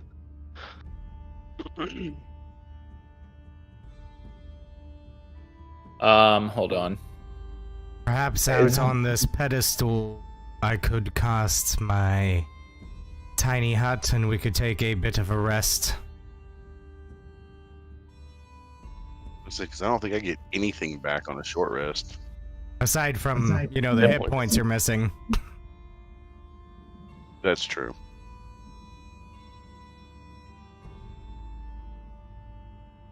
Oh, okay. Okay, so who has Moa? Me. In your head, you hear Moa talking to you, Nephthys. Mhm. I recognize that creation. It was built by Withers with Aesorak's help. Killed some of his Ohm's strongest warriors. Easily. I could tell you from first-hand experience, anything not magical will not harm it. Hey, I convey that to the party. He Talking about continues a little bit specifically more. It is also immune to countless magical conditions.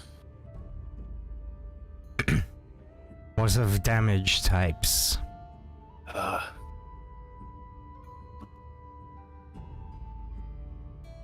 Second. I couldn't say. It would just... I know magic is needed to harm it. Very well, that is plenty of information. I thank you.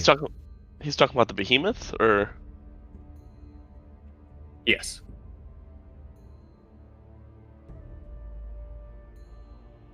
I'm gonna Does keep- anyone have Papa Zotl? Or is that Elidov?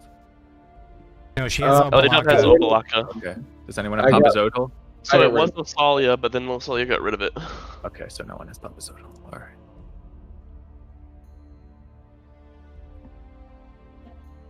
I guess it's something I didn't read into. Whatever.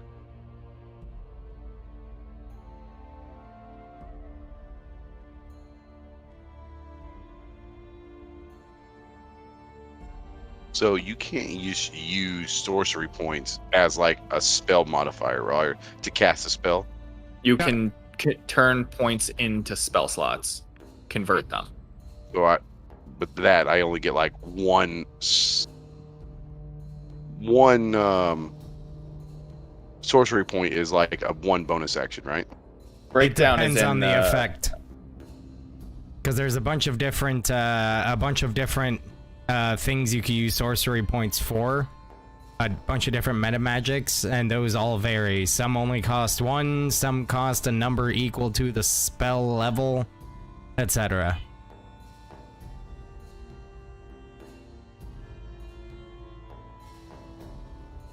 And you're supposed to pick your meta magics as you acquire them because they're not changed. Right. No, I got my 3 meta magics. Okay. And the meta I was just magics talking, should tell like- you how many points they cost. Right, but I'm saying turning my sorcery points into spell slots though. Yes. It is.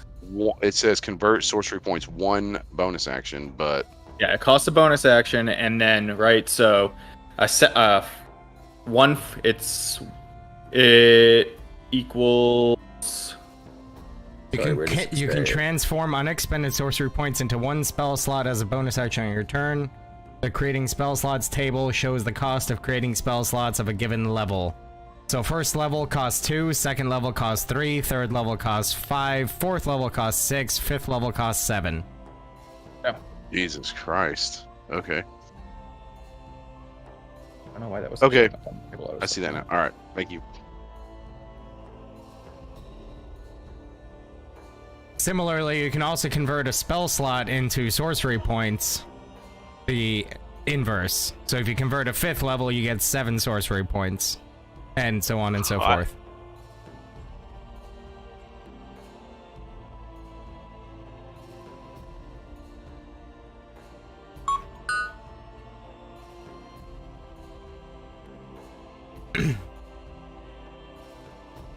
right, what are you guys doing? Nephthys would like to take at least a short rest, as previously expressed.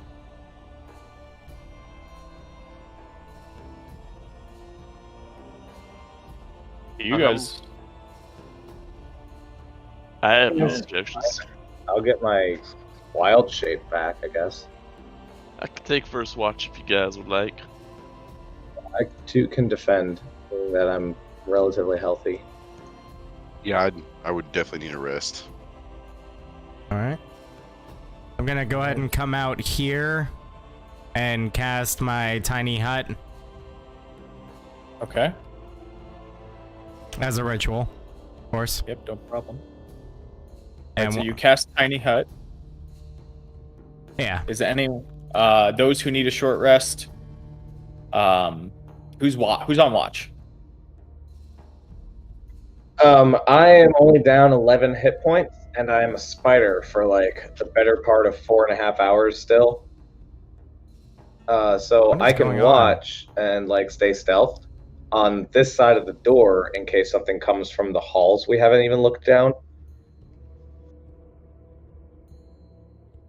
I mean, if Eddie can handle that, I'll short rest to get a couple hit dice back. Yeah, I might even just like throw Me myself too. a D8 with a spell slot. Oh. Let me get those on watch to make perception checks.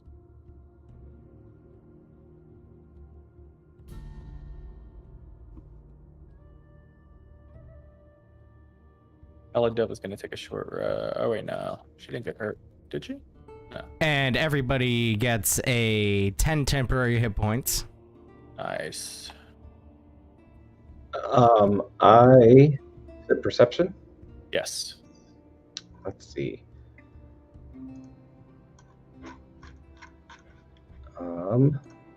Thank you, Nephthys. That's a 15. 15. Double check some. I also have web sense, in case that matters. As you're looking and everyone is resting, Osalia, at the end of the hall over here, fungus is getting pretty dense. It's not like blocking the hall, but there's just more along the walls and floors and ceiling. And you see... Sorry, one second. Okay.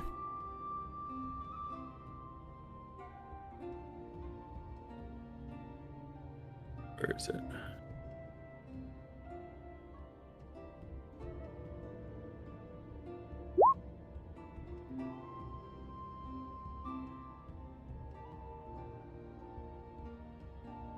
You could roll all of your hit dice if you wanted to, Jeremy. You see, just for a brief second, a skull head with a hexagonal type shape at the tip of its skull at the end of the hall, and then it quickly just disappears back around the edge. You see it for a brief, and then it's back gone around the corner.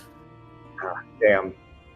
No action to react. Yeah, no, it was like a split second. It was just enough for you to just barely see it for a split second before it's gone. We'll ride our bikes tomorrow for a little bit, okay?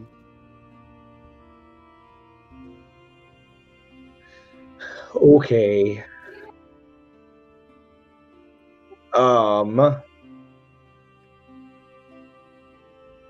I am brave and will take risks. I scurry to the top of the ceiling and then spider climb across the top Okay. side of the hallway All right. and come down over the archway, kind of checking in, kind of peering over again. Okay. Where are you? Go ahead and move your token there. All right. Yeah, you're peering down. You don't see it. And did I see? And this door is closed up here, yeah? Yeah. Yes. Okay, great. I move still moving along the ceiling. 15, 20, 25, 30 feet puts me right at the end of the hallway. Okay, you get to the end of the hallway, and as you come around, literally you're hearing the door shut as you make it around. And now you see the corridor ends in a large circular. The door is a large circle. In the middle of it is a mirror that you can see your own reflection from where you're standing. Around the mirror are 10 circular indentations, about an inch across. Gotcha.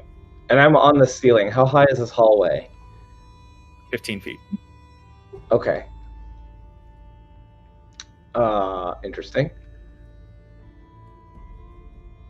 10 indentations? Oh, the eyes, duh. But then what's the mirror do?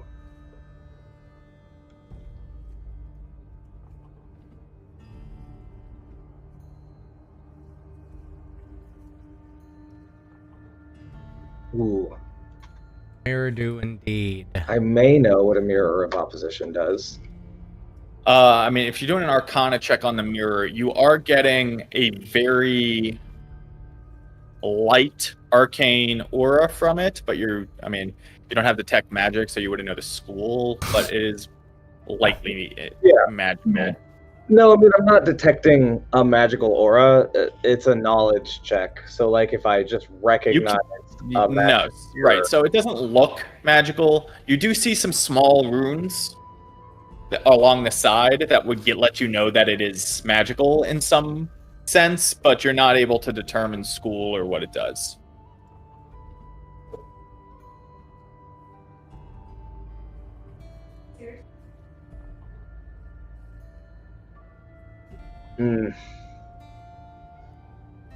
Oh, it's a legendary item. Hang on, I need to whisper, Josh. Just your mom? Did you ask her?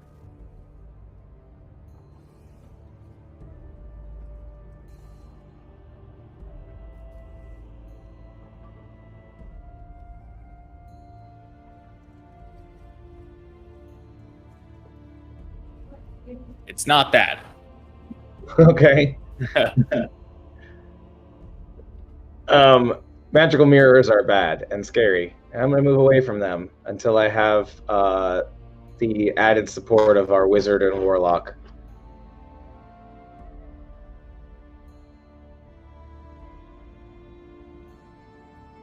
Since I didn't actually figure out what that was. But that is a door, I see. And that shit can be important.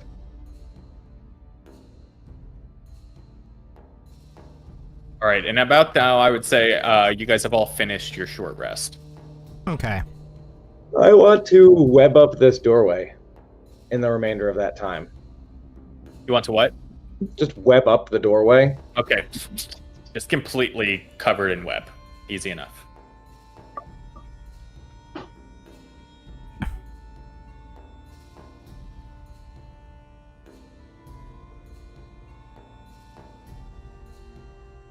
What are you guys doing? Okay. Neftis would want to check down this hallway as well. Just to, for knowledge sake. Okay, and yeah, you're looking at the same thing here. You see your reflection in the mirror, 10 circular indentations, about an inch across, about the size of the eyes that you've collected around the mirror, and the fungus, just lots of eyes. There's a lot more fungus, so lots of eyes watching you. Right. And how many eyes do we have so far? Was it 6 or 8? You have 8. Okay.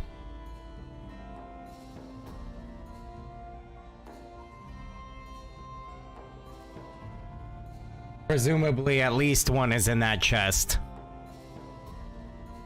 I say out loud to the party.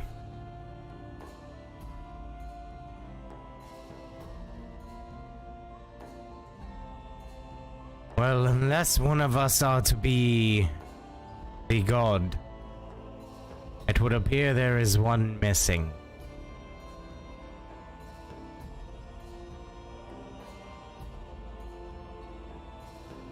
You did say nothing about the statues of Torm or Azuth. Yeah, you didn't Seems say anything. off. Like, they're correct, quote unquote. Yeah. Just So, but what the pedestal Osalia did, turns. yes, they rotate. To the left. Well, this one to the right, they're both facing the pit, this one to the left. They rotate in the direction of the empty pedestal. Like, just looking at them where the way the visible construction of the pedestals are, it's not hard to tell.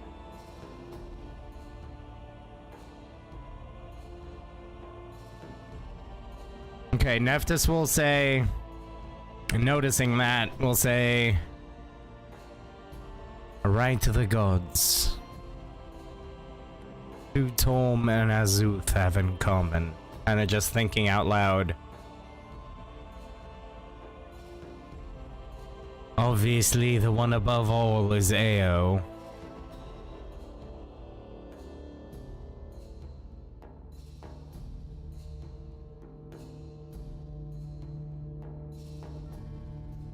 Would I be able to do some kind of knowledge check on if they both happen to serve or have some connection to the same greater deity, perhaps? Can I, like, write on the ground with my fucking spider legs or something? I mean, how? Nephthys, I would say that there's no real connection that you're thinking of here. I tap Nephthys on the shoulder, Okay.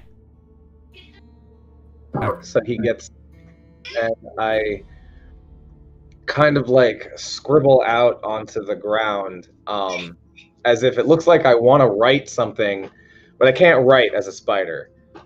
Okay, sorry, just kidding. They both visibly rotate to the right. Okay.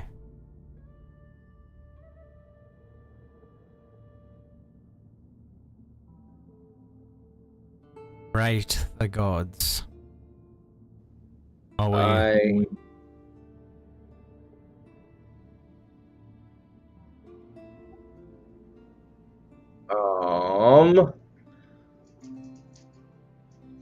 Shall we inspect this doorway first?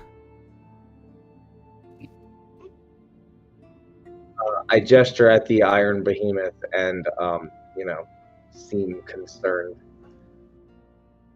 Indeed. And you also jizzed all over in front of the doorway, didn't you? This one. Oh, wait, what doorway was Dan talking about? There's one this way. No, this one. I was talking about this Oh. one. I assume this one was I webbed that 5-foot space Right. just during the rest, so nothing was coming through there. So that would have been obviously first thing Nephthys said was noticing that, putting two and two together would have asked Asalia if that was her doing, but Yeah. I like spider nod. spider not. Spider nod. Well, right, the gods. They rotate to the right. Should they face each other or the pedestal that is empty? They're both facing each other currently. Wait, I thought. Okay, misunderstood. No, so they're both facing each other, and they both rotate to the right. Azuth or whatever his name is, I mean, there's nothing he's pointing at, right? He's just pointing up. Yep, just pointing up.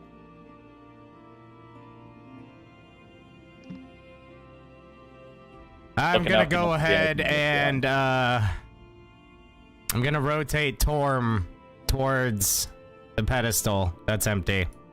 All right, 1 second.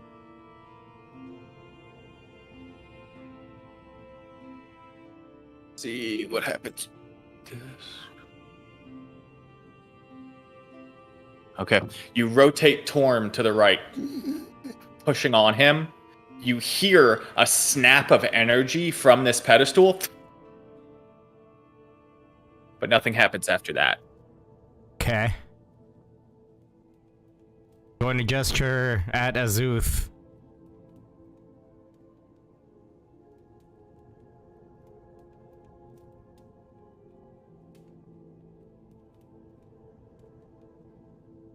if someone else would like to turn him.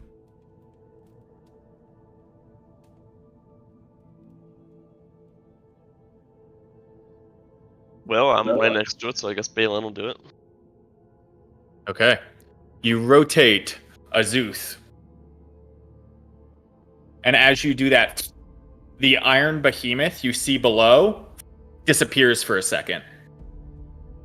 And then it reappears on the platform up above you guys, up on that level with you guys. 1 second. Yeah. Here, and its left foot, it's so big and lumbering, you're confused because it's so large that it shouldn't even, like, one of its feet is standing on the stone and the other one looks like it's standing on an invisible surface above the pit. And as it teleports up, it raises its massive sword into a fighting position. Everyone roll initiative. Fuck. Seen that coming. Has it been 8 hours? No. No. Okay, cool. Kellen will give me strength. Oof.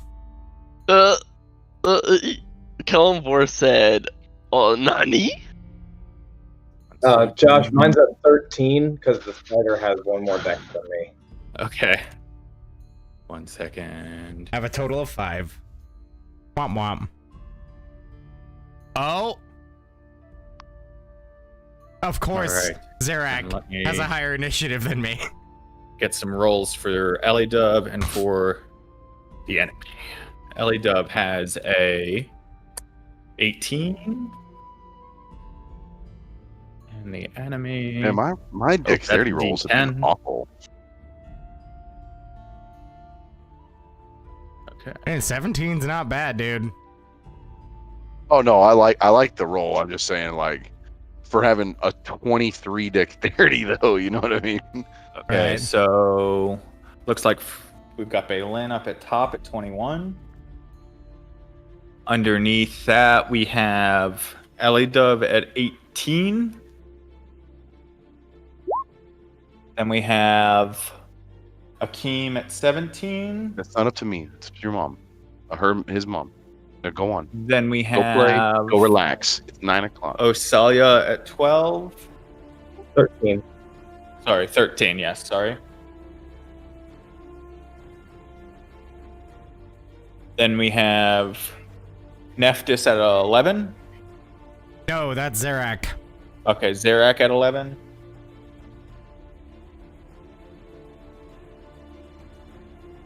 Then we have Nephthys at 5. Correct. Okay. Top of the order, Balin. Alrighty. I'm gonna pull out Sunblade and come in and attack him. Okay, go for it. Where'd my thing go? Right here. 27 to hit Yeah, 27 hits. for 38 radiant damage. Nice. So you slice into its iron body, cutting into it. You take a, just cut into it, and looking inside, there's nothing on the inside of its armor. Just like through that gap you just cut into it.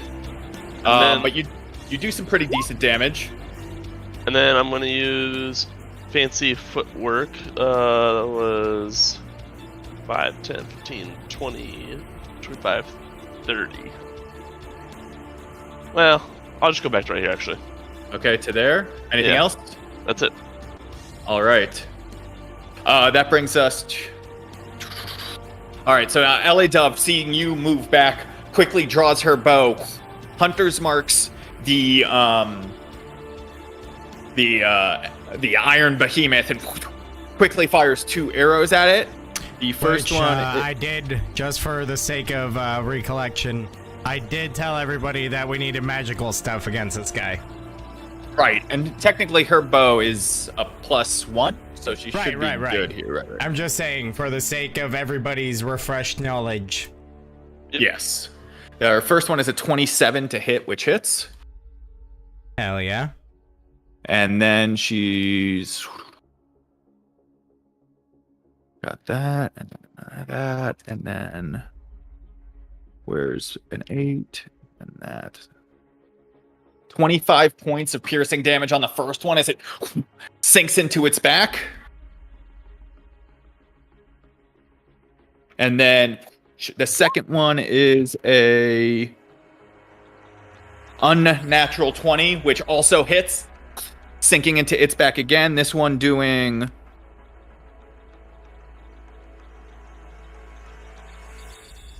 another 15 points of damage as the second arrow penetrates into the armor as its head just screeches along the top of it, just metal grinding against rusty metal. And as soon as the LA Dove is done shooting Akeem, you see a chance to go ahead. What are you doing? To Akeem? Yep.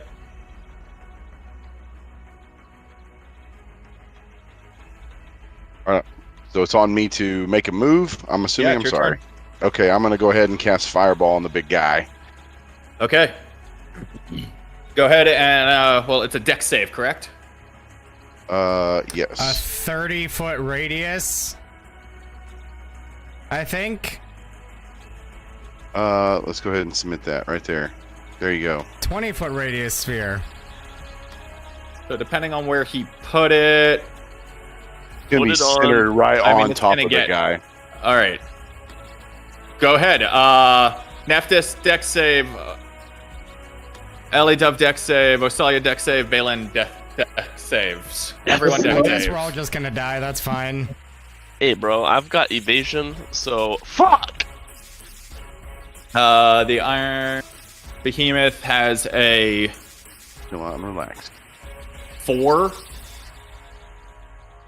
Oh, I succeeded. I'm assuming you're using your subtle spell. Is that what you're? Oh, well, no, you don't have subtle spell. You have subtle. Wasn't subtle spell. It's the other one that you were talking about that didn't damage enemies. Okay, or allies. Gotcha. So it fails. What kind of damage did you roll? 36. 36 points. So, what's your DC? 17. My DC is 17. 17. So those of you, who are caught up in it, succeed. Half damage. Balin, I'm obviously using evasion to half it. damage. Zerak Right, Ellie is Dove. dead, so take him out of initiative. Okay, Ellie Dove fails unless her dex save is really fucking high, which it is. Wow, she has a plus 10. So she actually succeeds. So she takes half damage. Oh wait, I'm resistant, so I take a quarter. 70. 1 second. And the fire smashes into the Iron Behemoth. The fireball just smacks right into its chest as it explodes. No chance of doing the dex save. But then you watch as the fire that was burning around it is sucked into it. And you see some of the arrows that Eliduf has shot into its back are pressed outwards. They fall on the ground and the metal closes up. One of the large cuts that Balin had done partially closes as well. Does this seem to be the result of the fire, or Make an Arcana check. I don't? Balin wouldn't do an Arcana. I mean, I guess Well, got I a mean, little you're bit of asking Arcana a now. question. Do an Arcana check, and maybe you'll get really lucky. You have no fucking clue. 16 is good though. 16 I is guess- good, I mean, I guess but Balin's you're not a little sure. bit of It the Arcana happened now. as that was going on. You notice it, but I mean, you're not sure. That brings oh, you have movement, Akeem. I'm actually gonna just stay where I'm at. Okay. That brings us to Oh, wait, can I Asalia. use a? I'm gonna use a bonus action to regain 1 5th level spell slot. Okay, so burn those sorcery points accordingly, and then Mhm. you All have of these sorcery points. What? you focus on it, and you gain that spell slot back. That brings us to Osalia. Okay. So that broke my spider form Okay, so you're and did 10 damage to me. And I absorbed 5 of that okay. So you as quickly my reaction. place, yeah. So like burns through your form, and as the fire is still hurting you, you hold your hands out and you absorb some of the fire damage and some of that power. Yeah, I draw my staff of fucking striking that now is wreathed in flames from absorb elements, and I look back at Akeem. And for a moment I contemplate hitting him or the behemoth, because I'm not sure what is now my enemy in the room. So, with verbal warning, I tell Akeem I will crush his skull in my bare hands if you cross me. And then I go here and fuck this thing up. Go for it.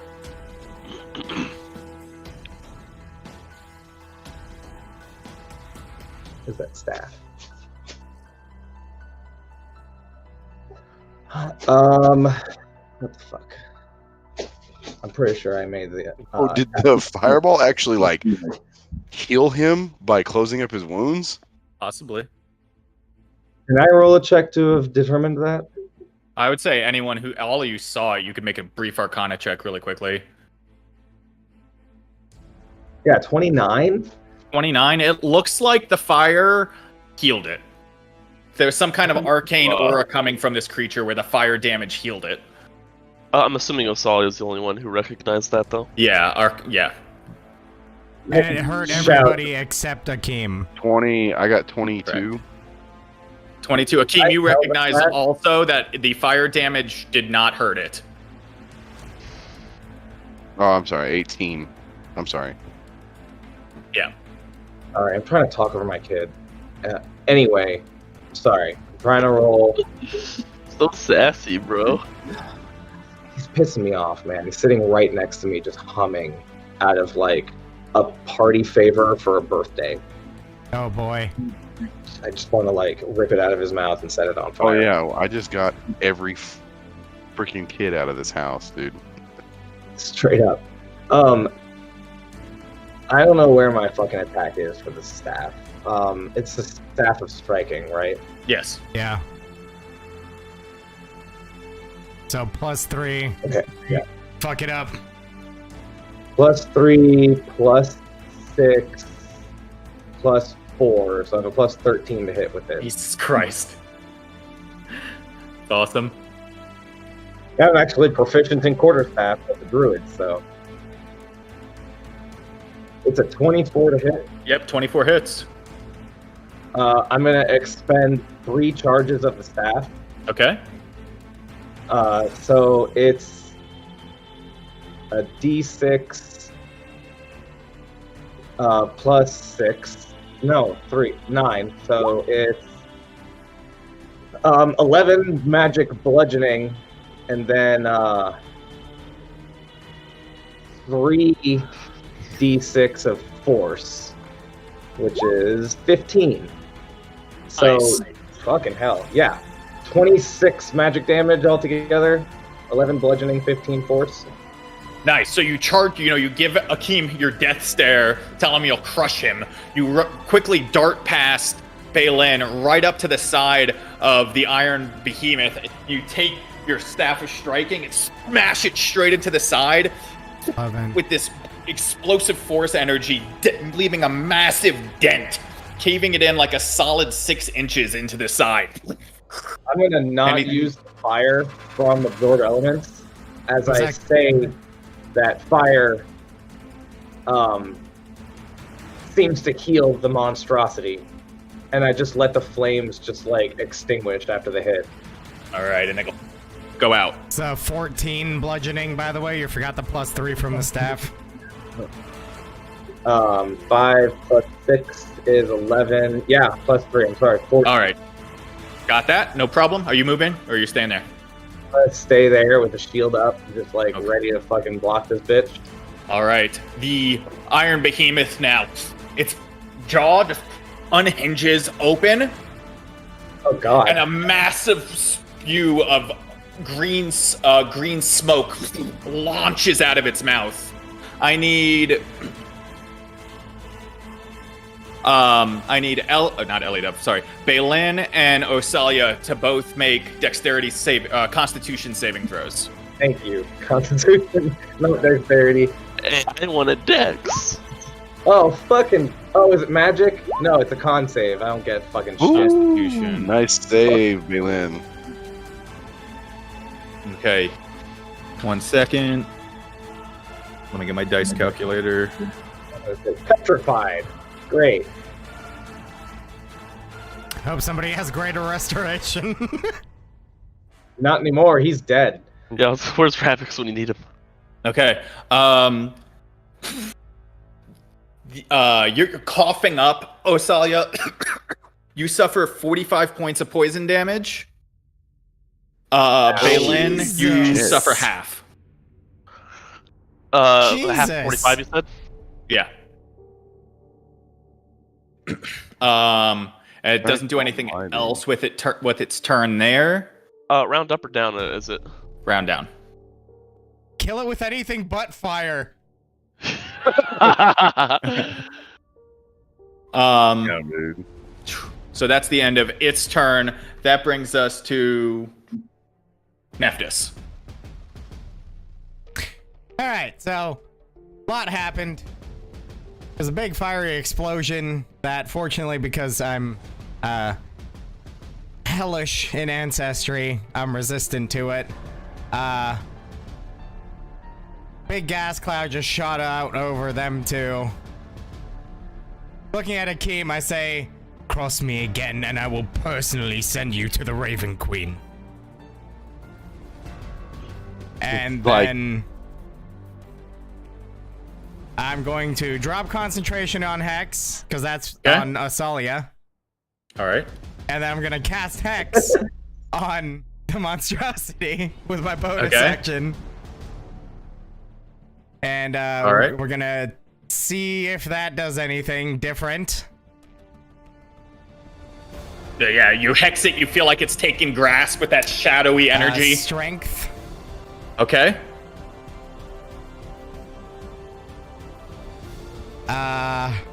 And we're going to do a little Yeetus Maximus. Okay, go for it. Minus the repelling. All right. It's misses. There. Ah! Ouch. Ah! That's better.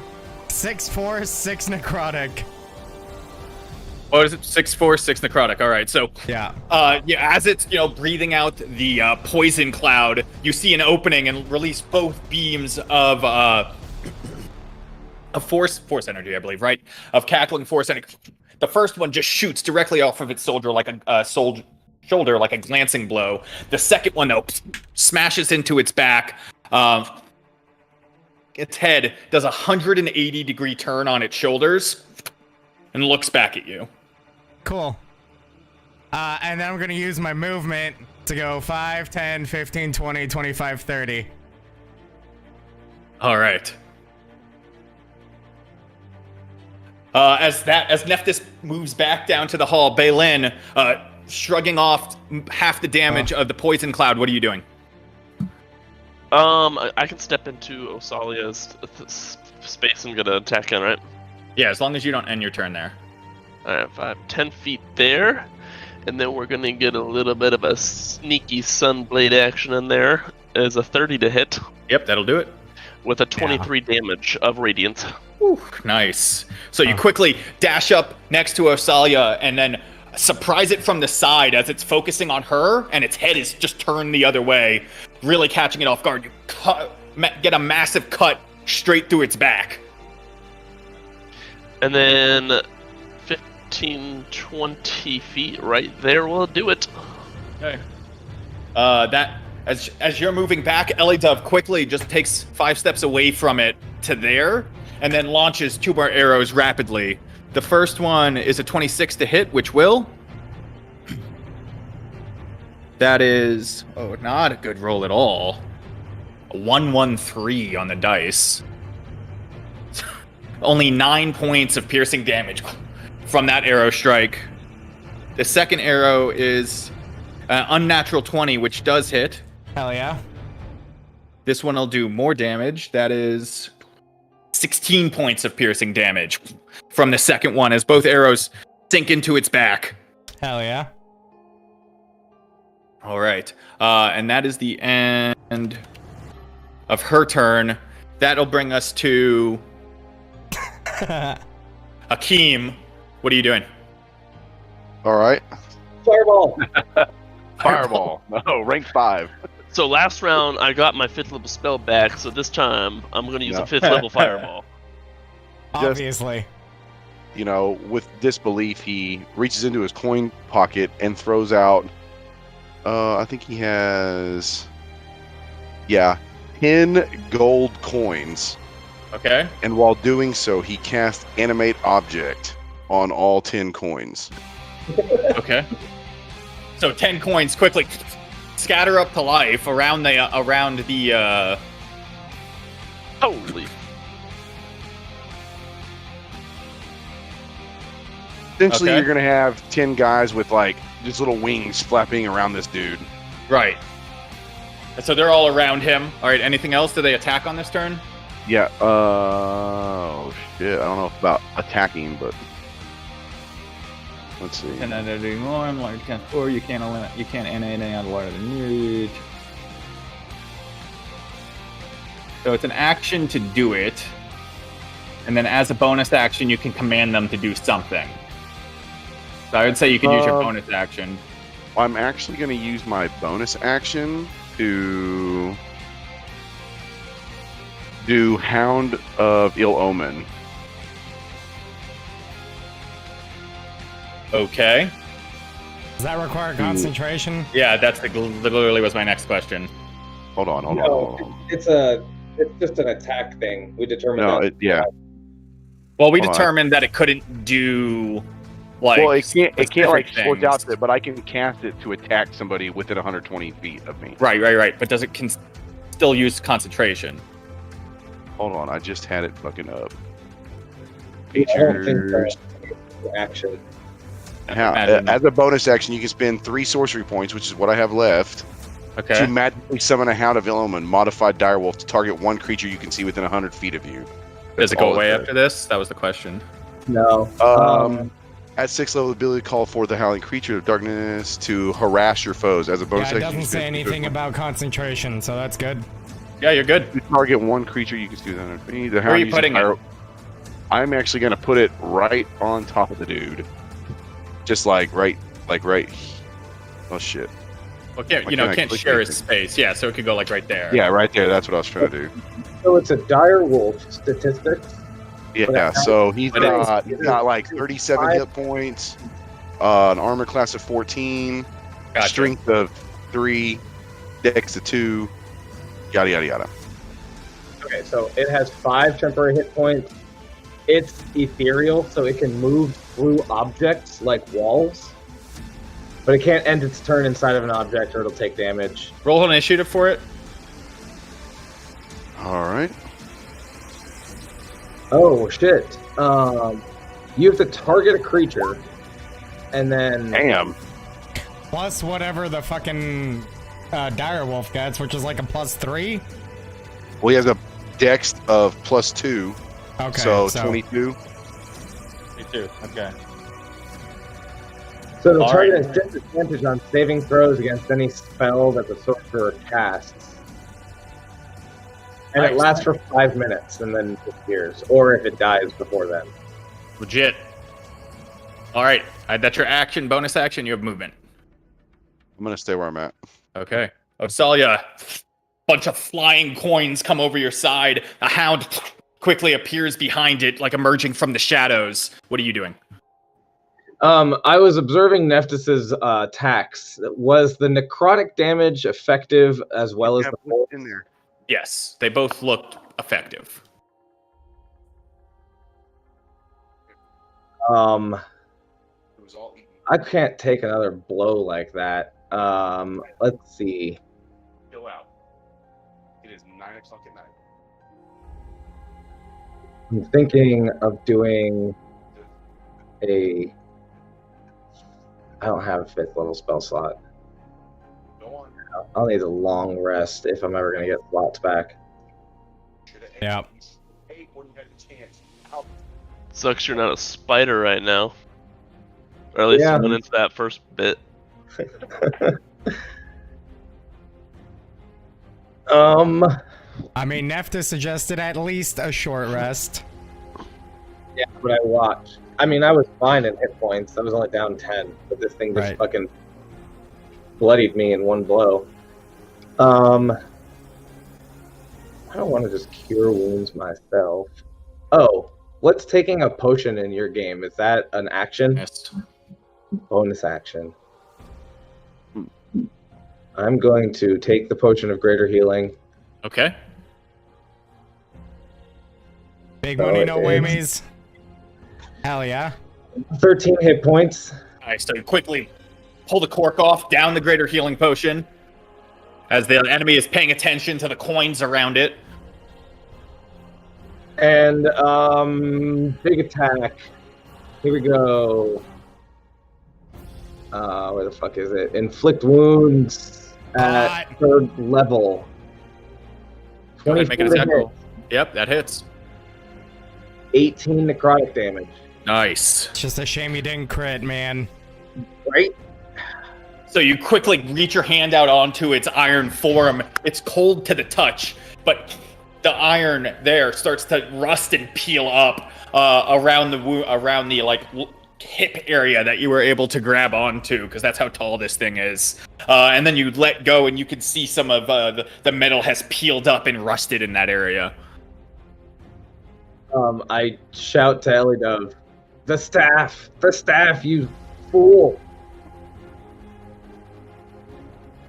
She have And a I'm staff? done. Staff of the Python. Oh, it's Staff of the Python, yes. Okay.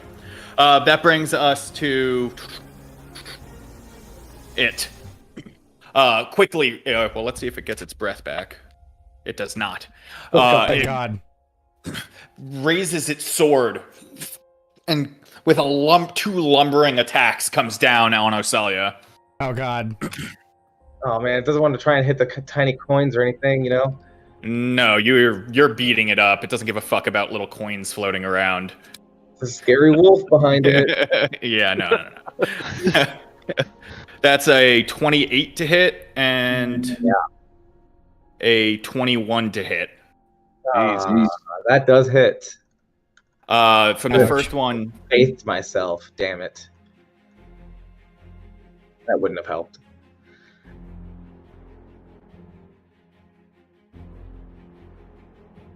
the first one does. Ooh, God, that's a good roll. Nice. I don't like that. 28 points of slashing damage from the first sword strike as it comes down onto your shoulder, cracking the bone.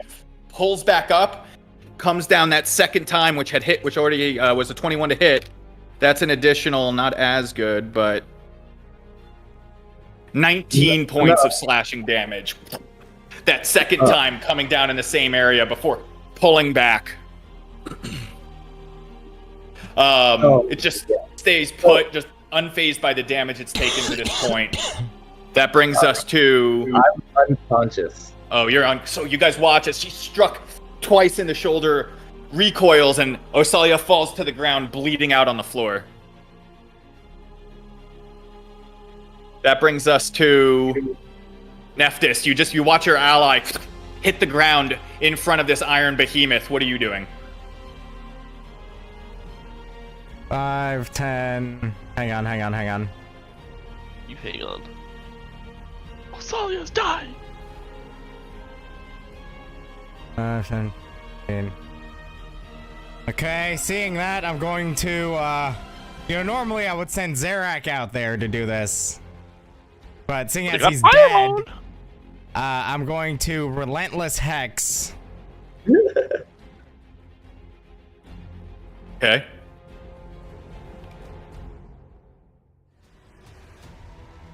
To teleport right there. Okay, so quickly move in front of the iron behemoth next to Osalia. And,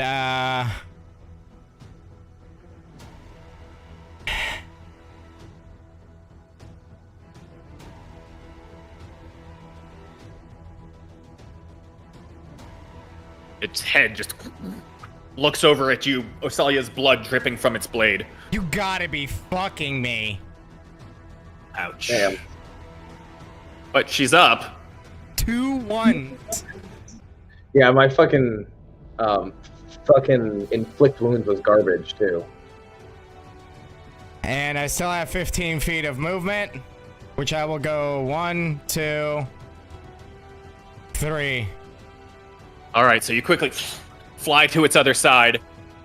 And I'm leaving a 5-foot square below me, basically. Gotcha. All right, anything else? Bonus action, movement, that's it. Okay. All right. So, as that's going on, and Osalia eyes open back up, laying on the ground, the hound now has an chance to attack. Okay, we're going to use the bite action. Okay, go ahead and make an attack roll. That would be 21 to hit. 21 hits as it bites onto its lower leg. Okay, and then it would be 2d6 plus 3, 13 points of damage. Nice. So you bite into it, pull off some metal, small tooth marks, grinding out, do some damage to it. Is it considered a creature? No. Okay. They're Oh, never well, gonna- I mean, what do you mean considered a creature? Well, Like- it says if the target is a creature, it must succeed on a DC 13 strength saving throw or be knocked prone. Yeah, on the no. So it bite would have action. to do this. It has disadvantage because of Hex. Right. Wait, no, and then that's it has strength checks, not saves. Never mind. So it has to do a DC 13 strength Strength. saving throw. Gotcha. So it's not at disadvantage, is what I'm saying. Okay. All right, that's a 21. Okay, so it gets it. Yeah, so it stays standing, but it did take the damage from the attack. Yeah. Good. Good little hound. All right, anything else for the hound? Nope, he's just gonna stay on this motherfucker. Okay, Balin. We're gonna hope you roll bad. I'm gonna use Wango's Psionic Stun, make a Wisdom saving throw with a DC of 16. Okay. It does have advantage on saving throws against spells and other magical effects. Wisdom save. 12. He is stunned until the next round? Okay, Yeah, one next round. second. Let me make sure it's not immune to that. Until the end of your next turn, isn't it, Balin? Let me make sure I read that correctly. Until, end of my next turn. Damn, nice. Yeah, it is stunned. It is not immune. It just lowers its arms with its sword for a second and is unmoving. You get the sense that the attack worked. And I will, stay here. Can we get some snaps in chat? Oh. Yeah, thinking back, as it bit into it, as the hound bit in, I don't believe that would be a magical attack, so it wouldn't have actually affected it. Unless it says that it Nah, is it would've just magical been- and it's... It would have just been a bite attack. Yeah, it has direwolf statistics almost exactly. So just a Alright. bite. It's a bite. But it is stunned from Balin, and Ellie Dove sees this. Or did you have anything else, Balin? No. So that 13 damage didn't do anything? No. Well, I guess it can still take it down with the saving throw because it's not immune to that. Right. well, I'm getting at is now my animate objects is going to be completely useless. What do you Oh mean? yeah, those don't do magic damage at all. But one Good second. Well, See. it's an object in the way, if that's the case. Well, shit. Well, you know, Nephthys did Creatures- say before we even started this that it is Yeah, immune to yeah, I heard non-magical. Creatures with lots of resistances can be asses to fight. Yeah. I mean, you know, I didn't know that about the hound until like, you know, it was addressed, and I was like, oh wow, that's True. kind of a huge drawback at higher level, because not having magical attacks and just having like just the direwolf template makes that a kind of a garbage companion. Hey, I would have thought it would have been magical damage of some sort, right? I mean, it made sense that it would have been, but it doesn't say that it does. But let's keep going. But it's stunned, so Balin's attack works really well. Anything? Yeah, no, your attack, it's stunned. LA Dove, seeing this opening, quickly fires 2 attacks at advantage, I believe, because it's stunned. Correct. Yeah. So that first one of the best conditions. Is a 23 to hit, which does. That is 21 points of piercing damage from the first one. Sinks into its back, still just relentlessly shooting arrows this whole time. The second one is an unnatural. Dude, the second attack every single time I rolled a 9 plus 11 is an unnatural 20, which hits. An unnatural 20 hits. 15 more points of piercing damage as you guys are doing some pretty solid damage. It's looking beat up with the metal getting torn open. It's not looking super hot. The staff, like Asalia reminded her last turn. And then she uses her bonus action to throw the staff of the python out. And the massive constrictor snake appears on the battlefield. I don't have an icon for it, but look at this. It's a snake. I was about to do exactly that. Nice, dude. Harvey does that for Snake. All right, that brings us to. Well, let me roll. It acts on its own initiative. Snake. I believe. The staff of the python. Yeah, I think so. But it obeys your commands. In an action on the ground, the staff becomes and acts on its own initiative. So that's a 6 plus its dex, which is not going to be enough to put it ahead of anything, so it's just going to go after Nephthys. Cool. Well, that's okay. It has like a fucking stupid strength. Before Nephthys, sorry. Yeah, that's fine. That brings us to Akeem. Yeah, I'm just looking something up real quick. So it does say I can use the animated objects as like a guard, but it specifically says like guard an entrance or something to that extent. Could I use it like around somebody? Like as a wall almost? Honestly, it almost sounds like that's more of a security system, but I haven't read it completely through. Yeah, it says you can issue a general command such as to guard a particular chamber or corridor, which basically means they hang out there and attack anything that isn't supposed to be there, generally you. Right, it's not like interposing. Yeah, no, it wouldn't protect anyone. Yeah, that's a no. Well, then that's completely useless then. Okay.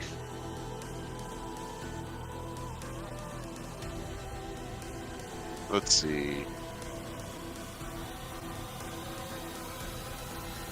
I guess as an action then, we'll go ahead and cast Chromatic Orb.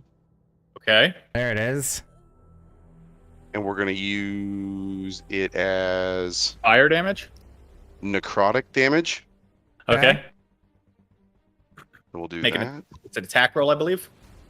It is a attack roll, and we're going to use it at 4th level. Okay. Make Hell an yeah. attack. So At advantage, At advantage. because it's stunned. All right. Well, hold on. Yep. Let me do it again. Natural 20, let's go. Okay. Just for the record, you couldn't choose necrotic. It says acid, cold, fire, lightning, poison, or thunder. Okay. Let's do acid then. Okay, acid. What was your to hit there? 21? With damage, it was 30. So close to a natural 20, dude. So close. 30, nice. Okay, yeah, no, that definitely hits. What's the damage? 16 points of damage? It was a 21. Well, it says fire, but I didn't type all the other ones in. It's actually a total of 37, because you add the two together. Because one's the base, and then the other one's the upcast. Well, the upcast is if he Okay, quick question. Am I looking at the right thing here? We have chromatic orb. That's what we're looking at, correct? Yes. That's correct. Do you have a diamond worth 50 gold pieces? Oh, It doesn't consume the spell or the thing. So as long as he has a focus, he doesn't need the diamond. Oh, is that how that works? Yeah. I thought if it had a material value to it, Normally, that if it has a material value, you have to have it. I thought you even had if to doesn't have it. consume Oh, right, yeah, that's No, true. only if it says which the spell then consumes. Otherwise, you just need to have. Well, no, if it has a gold value assigned to it, you need to have that item. Be in possession of it. It I doesn't get see, I see. consumed, but you still have to have that specific item. So if it takes a 50 gold piece diamond, if you have Okay. that on you, you can cast it over and over again with that one diamond. But you have to have it on you when you cast it. Right. it would be at least Oh, 50. okay. You guys did find a diamond earlier. You don't have it right now, but I'd say like obviously a 500 would cut later on. But you can't use that spell at the moment. Yeah, if you paid me for it. I don't fucking know you. never mind any of Fact. that then. Did watch out for that. A lot of when I was checking out clerics, it seems like a lot of their spells take gold, something like a item with value. Oh, Yeah, same but it's here, usually dude. just, like incense or like a block of a block of incense or some like vestments or something worth 10 gold. Yeah. Like Nephthys needing a brazier for Yeah. finding something. Really. Yeah. And 10 gold Alright, worth of what are you doing, incense, Akeem? herbs, and stuff. They're hanging out. We're getting real close to the point where I was trying to get tonight. Just can we try to cast banishment on him and see what happens? Okay. Good. Yeah, that'll do it. Let me read banishment real quick. There, I just posted it. It's a charisma save. It has advantage. Except it has disadvantage because the hound. Oh. You're right. 200 IQ was that. That was the plan all along.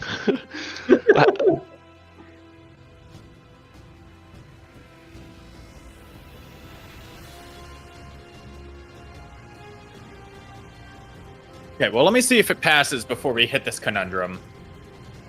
Conundrum. Yeah, I don't use that spell on purpose. Charisma. -5. Its charisma is -5. Hey, called it. Yeah, that's a 13 minus 5. So, For 1 minute, it's gone, right? Or is and one creature that you can minute. see to another plane, Finish it you up can for a send it to minute. another plane. So it disappears. Here is the question that I will pose to everyone: does the key around its neck go with it? Yes. Everything it's Yeah, wearing. everything goes with it. Oh, it is gone. Said they would hang out. it only goes for a minute, right? Yes. Unless it's not native to this plane of existence. If it's Oh, native to a different plane, Oh. like Well, the no, yeah. yeah, if it's like native to Shadowfell, then he just banished it to the Shadowfell, and it It will stays stay there there. permanently. Unless it Okay. can find its way back. So Well, right, yeah. gone. You And guys now watch as it disappears out of existence. we should all prepare spells and attacks in the next minute. I'm fucking healing the shit out of myself. I would Also healing himself. I would say, I'm Nephthys, you actually gonna- probably can you maintain hex on something that's on a different plane of existence? No. I do not believe so. I Okay, will so link hex- it. Can't Unless you it says so, I would say it's gone. Don't you just maintain concentration on a hex for the 8 hours or whatever it is, and then you can change it whenever you want? Yeah, but he would just have to use his bonus action again to put it back on it. Gotcha. I'm actually gonna move down No, here. that and- only happens when the target drops to 0 hit points. Otherwise, I have to recast it. Technically, Oh, he's not at yeah. 0 hit points, Josh. Let's see. I don't know. I'm gonna move down there and then cast Healing Hands on Osalia. So you gain 10. I would say it will be you'll Hang be on. okay when it returns. Okay. 10 health. Thank you. Just reading it as Hang on. written, that's what I'm gonna go with. I'm looking at the actual.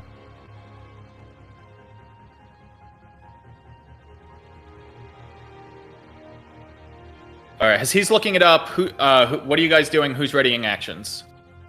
I just healed Osalia for 10 points, and then I healed my. running back to where I was. Okay. And Osalia, how are you looking? Ellie Dub's asking. I can heal you if you need more. I just healed myself for 18. But Balin's just bloody. I'm just barely okay. Okay, she moves here. She's going to use both of her 3rd level spell slots and cast 1 Cure Wounds at 3rd level on Balin and 1... Oh, well, no, she already used 1. So she'll do 1 at 3rd level on Osalia. I don't know how to play it, baby. That is an additional 19. And then she's going to cast it on Balin for 10. And she can cast it on you again if you need it. I'm down 34 hit points. Okay, she casts it again. With that 10 points, I'm down. That's another 12. Nice. I'm gonna heal myself. So this is now 12 seconds of healing out of our total 60 seconds. Should count your actions. So that we don't fuck up when it returns. Absolutely. She moves back to there. She readies her bow. Balin, and also when Balin, Ellie Dove heals me, Balin sighs and says thank you. She gives you a nod and then quickly runs back to the opposite side of the pit with her bow drawn. And then I'm either going to ask, or am I aware, does he come back to the exact same spot he left? Yeah, he will reappear there. Same spot he will return. Says. Nephthys is standing back there with the Eldritch Blast ready. Okay. I can only ready one thing, so I might as well ready the thing that does something. Interesting question. Is he going to be coming back stunned? Because it's not the end of my turn. Oh, no, but it would... Yeah, no matter the time. He's not coming back stunned. No. Sorry. No, you're good. Can I ready a action right here in Salia's thing with the intent of moving backwards after? I'd say no, because... Movement. I'm going to kick Movement or action can be yeah, readied. I would say you guys are, sharing this spot there. Typically, it's just awkward. Yeah. Is what I'm saying. I'm going to shove the dog out of the way and stand here. I'm assuming, Akeem, you're telling the dog to move? Yeah, to back up a little bit. And then I'm readying So something. right here. Yeah, good job. There you go. So All right. I would assume that this thing is a native to this. You could guess, but you have no idea what it is. We're basically waiting a minute to see what happens. Here's my question for Josh. Okay. Is it surprised when it returns, or does it know what's happening? It won't be surprised. It's everyone readied? So anything else before it appears back? I'm gonna just ready a attack with the staff. Okay. Did Ellie Dove give the snake an objective? Yes. It's going to try to attack the... Is it going to try to constrict it? What happened? Then I will ready my recasting of Hex with Strength instead of Eldritch Blast. Okay. Fuck it up! Fuck it up! Second, I just want to see how this works off the top of my head. Okay, that's what I want to see. All right, and as you all are ready, waiting, it reappears. Everyone, I'm just gonna trust you all to do your attacks. Well, let me see if it constricts your snake hits first. It does not. It only has a 4 plus 6, so that's 10, which doesn't hit. As it tries to constrict and hit around it, nothing. Go ahead and make your attack rolls. You're looking for 20 to hit it. Roll your damage. Let me know the total. Nice. 26 radiant damage from Balin. Okay. I hit with a 20, and with 3 charges, it's a total of 26 damage. That was Nice. a close one ahead of you. Woo! And it is hexed. Okay. LA Dove hits it with her arrow. She does 16 points of piercing damage to it. You're hexed laying it. down in the bed. Akeem, were you attacking it? I got nothing that's gonna help. Okay, so it reappears. All of a sudden, there's a flurry of arrows. The staff comes down from Osalia. Balin cuts into it. The snake not able to get anything as it lumbers for a second. Its arm falls off of its side. Its leg crumbles underneath its weight, unable to support from where Balin had just cut it, and it crumbles like a tin can under the sheer weight. And then it falls to its side. Head rolls off. The head actually rolls level with the ground over the pit. As it's just sitting, looks like almost floating in air above the pit, just on the ground. Wall of force. Weird. I use my foot to test the ground. Yep, it is. It feels like there's floor right there. Like walking on water, but on air. No, it feels like it's like a solid surface. Step out Wouldn't and walking take- on water feel like a solid surface, the spell? I would say that has a little more cushiony feel to it. I take the key. The way that's you like up- wiggled when you said that. I'm gonna you know, grab cushiony. it, probably like flown off the neck or whatever because the head rolled off. Yeah, the head rolls off, the key is there. I'm gonna take that key and then kind of tap the floor one more time and kind of look at everybody like.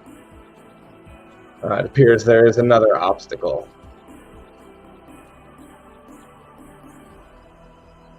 Nephthys steps forward and says, well, he with the key should stand on the pedestal and likely be teleported down. Oh, that's very insightful.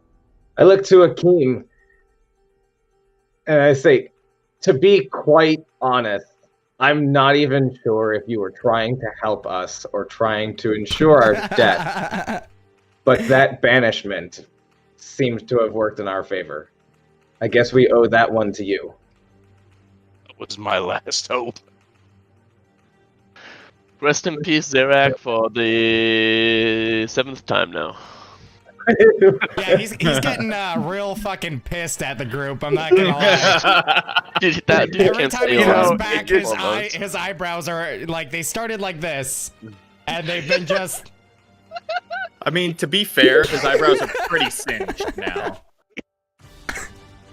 He comes back with the I mean, characteristics of whatever luck wounded is it him. that I set my sorcerer up for like fire damage, and it's the one guy who can take fire damage.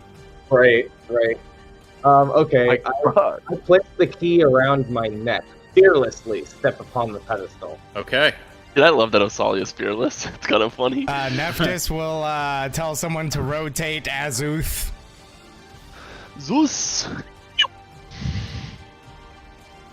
And Like, we'll rotate them together, I guess, until they're facing again. Balin does it on. When you rotate it to the right, it rotates back. So they're facing each other. Like you push it, and then it rotates back into position. So you'd have to rotate it to the right again to activate it. Okay, yeah, so rotate it to the right. Just I like we will did before. concentrate.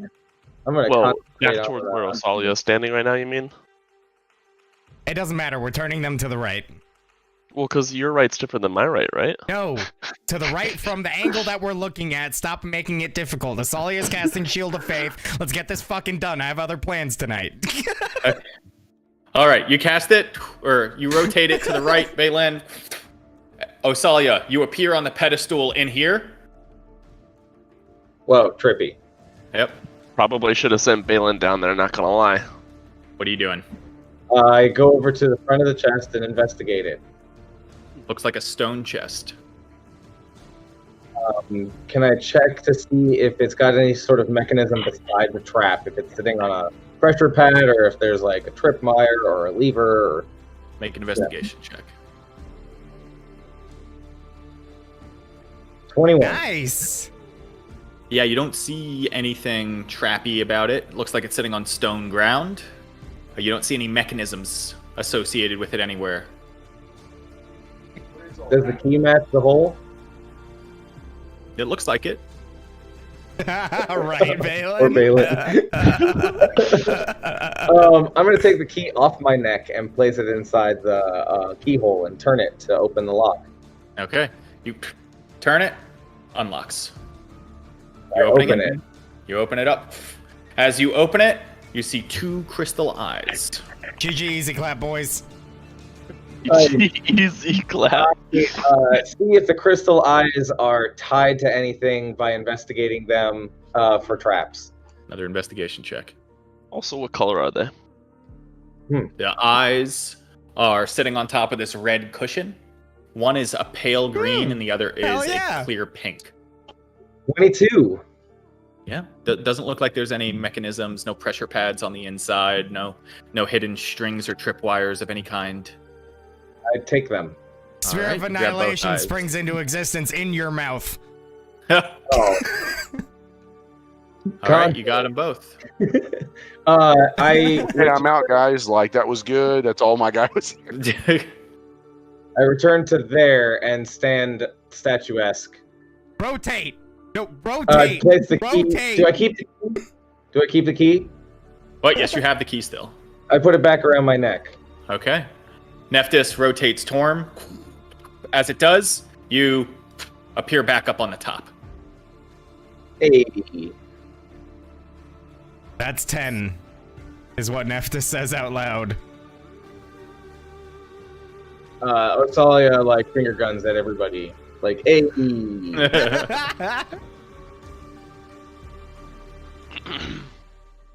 There's a point I'd like to get to. We're pretty close, and then we'll wrap it up. So, what are you guys doing? Tell I us got what that it. point is. So I readdress the concern of the mirror. Magical mirrors are incredibly dangerous artifacts.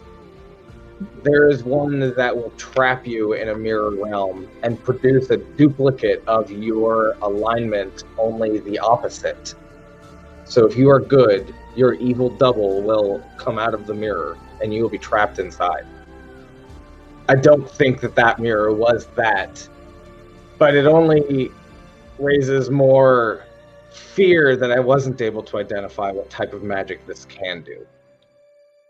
Well, I recommend we check the doorway to the north that is webbed off first. Then I take 10 minutes to summon Zerak again, and I look at Akeem at this point and maintain eye contact. Eye contact makes it hotter. And then we use Akeem. You know what? I want to change what I'm saying, but I don't. We use Akeem to put the eyeballs in. I'll use Zerak to place the eyeballs. I use Mage Hand. Go for it. I can't see and like be safe that way. What was I gonna say? That's on her. Yeah, I don't have any spell slots. Oh, I was gonna say, I saw a Whatever. skeleton thing with a hexagon head run through the whole the door with the mirror and indentations for the gems. Nah, that wouldn't work. That's why I walled off the other one. I believe She's this is staying with the me. path we should go, and the other one is a path that should stay barred. Whatever your wish. Let's Where's just James get it at? done. He's only got underwear on.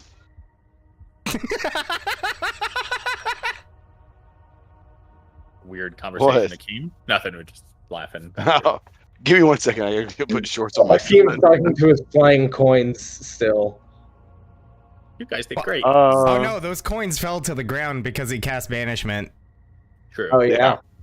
Yeah. Oh, I pick up 10 gold. Lost those guys. Get the fuck off my gold coin. Hold on 1 second. Alright, so in the meantime, I will say this is a good opportunity to rest, perhaps, properly, before carrying on. And it gives me opportunity to get Zerak back. I have you guys only one first and one second level spell slot left. No wild shapes. So yeah.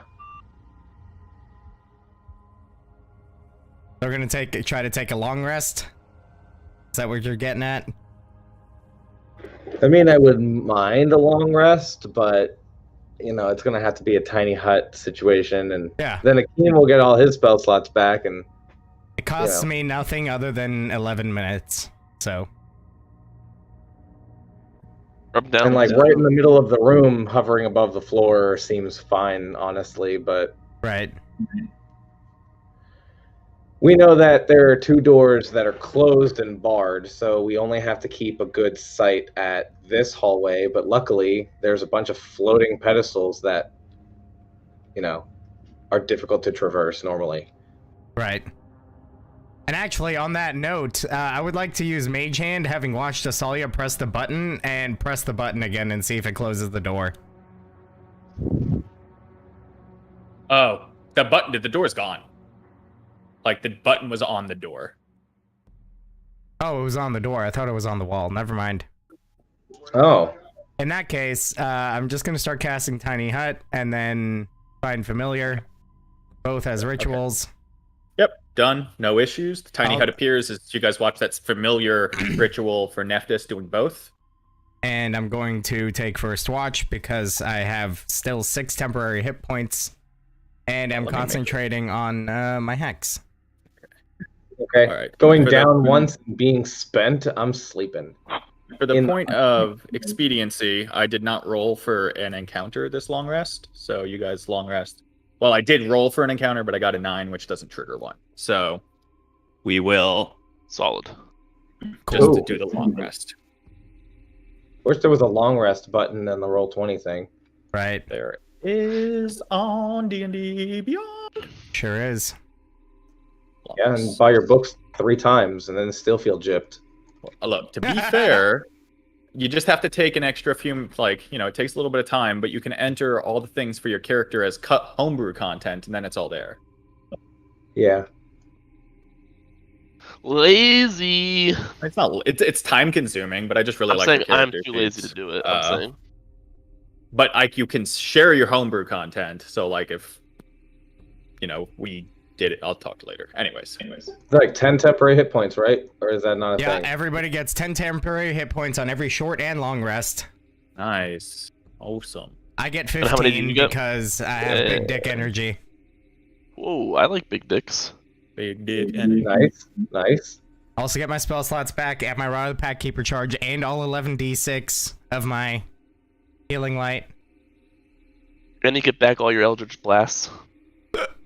Always have all those. my amazing fire damage that helped out a lot. All right. Ellie Dove picks back up the staff of the Python. I'd pick up her Obviously. Python. It could just Josh, wrap around her, honestly. What was Ravix's Wait, god? keep talking. Ravix is god. I can't even remember. I think dude. it was Laugzed. That might be it. I don't know if he had Because it I on his remember the character sheet or picture. not. Probably. It's But the long rest chaotic, complete. chaotic evil, the devourer, the eater of souls, fire domain, or He Yeah. did love he when he was telling me about his character making it. He did want it to be a pyromaniac kind of thing, so that makes sense. I think it was Laugzed. Like as soon as I saw that picture, I was like, yeah, I think that's it. Okay, so hey Josh, just a quick question. Because there's like a lawful good god and a lawful neutral god, if we put like an idol or a holy symbol of a lawful evil god on that pedestal, would that have like avoided the encounter, or did we just have to beat up an iron golem for the fuck of it? So, I mean, because it's over, you guys, you didn't know, you turned one of them. Could have avoided the encounter by mage handing using a lot of mage hand work. The iron golem, like, you could have been fucked. One of you could have. Because if someone was standing on that platform and you turn the one that teleported you down there, you're stuck in there with an iron golem. But you could have mage hand the key off of it, and then mage hand the lock open, and then moved the eyeballs to the pedestal and teleported them up. So, question. Yes. That would imply that what we are resting on is not a wall of force. Because wall of force blocks pathing for spells. I'd have to read Wall of Force. But then I guess that wouldn't have worked. So yeah, you were fighting an iron golem. Or someone was getting in there real quick and doing something dex crazy and trying to steal a key off of an iron golem's neck and opening it and getting out of there, which could also work. Sounds like something the rogue should have done. Right. Okay, so we're long rested. I have Zerak back. I'm a fighter. Are we doing this? I'm a person. Yeah. Who's doing the mirror? Zerak. Akeem. What did I just delete? Zerak is doing the thing. Okay. Okay. So he's putting all 10 eyes in. Yeah. My All health right. points back to where they're So supposed to Zerak be. comes around the corner. Like all of the crystal eyes we have. One at a time gets them from you, Nephthys. I have 2 Slide. of them, but I'll hand them off. Okay. Could so you one at a drop time. Zerak on the board for me again? I deleted I do? him when he went unconscious, or when he died, because he He's pops on- out of existence. Just tell me next time, and I can Move just him put to him a on the different GM layer. layer. Yeah. And then, God, Dan. I'm the worst. isn't it alt to like change Yeah. their shape? Zerak's the worst, Oh, bro. What not kind of the bitch plot, only has man. 1 HP? There you go. There's Zerak. So Zerak, one at a I time. don't have control. Jesus. 1 second. Sorry. You're good. Hold by Nephthys. Okay, you should be good now, man. I can't see. I fucked up. Hold on. This is the appropriate size, by the way. Just highlight the icon and then hit the backspace button. You'll get vision. Okay. Sure Good thing. now? Yeah. Okay. So Zerak's So gonna one- go one by one. One by one. Eye in. Takes the second one. Third. Fourth. Fifth. Comes back. Puts in the last one. Second. He's obliterated by prismatic spray.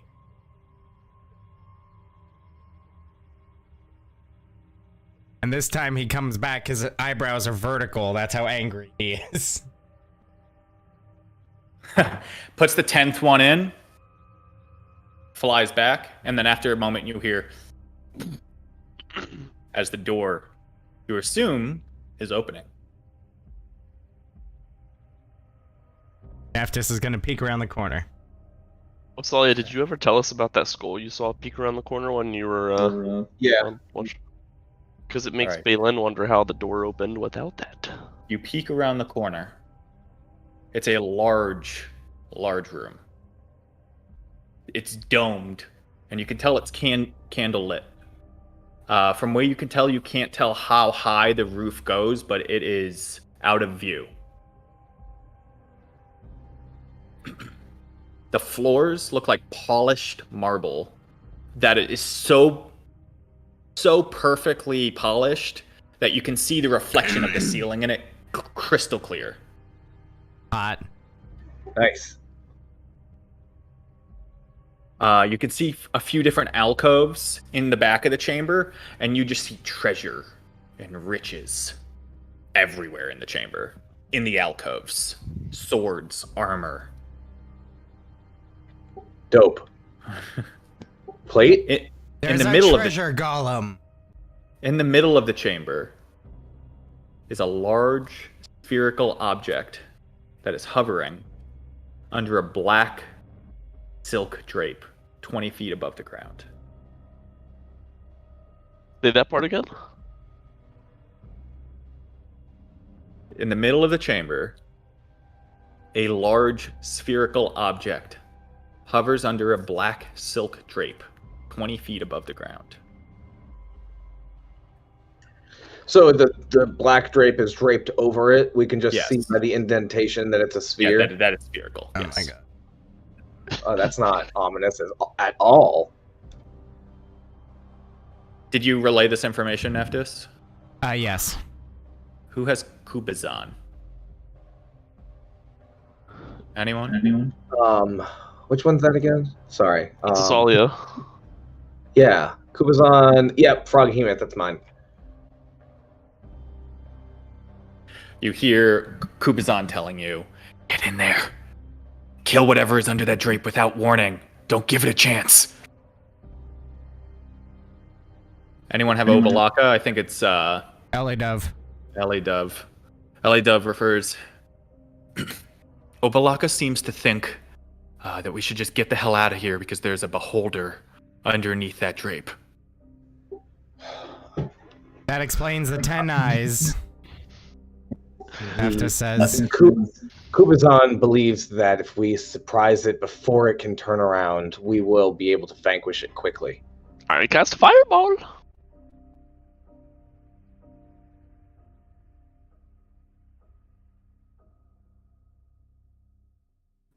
Such a behemoth. What a pride. That's a very good place to leave it off, honestly. Yeah, that's where we were gonna stop. Gives us something to talk about. With the Yep. I mean, threat of a beholder. a beholder is an alchemical gold mine. Absolutely. Like, fuck the treasures and the riches. The central eye and every single eye stalk, I mean, is for making magical items and magical potions of the highest caliber. Absolutely. And it has 2 save or die mechanics and Yes, I'm a sorry. anti-magic cone. So, worth talking about. Plus, one of the keys we need ran in there. Yeah. Oh man. I don't think Belen, you or Alex, you've gotten a chance to fight a beholder before. No. Neither They're have pretty I. They're pretty fun, man. They're pretty cool. I hear people talk about them all the time because obviously they're like one of the baddest enemies you can fight, but I've never Alright, actually y'all. seen Well, any. Looks like we're anyone- probably fighting a beholder Collective next effort time. and good strategy. Thanks for stopping by. Gonna go ahead and call it there. Yeah. Keep it classy, Yeah, that was stay a happy, fun stay healthy, session. We stay got to safe. a really good stopping point. That And, fight with the Iron Golem's love pretty yourselves cool too. and love each other. Quickies are always fun, you know what I mean? Yeah. I mean,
you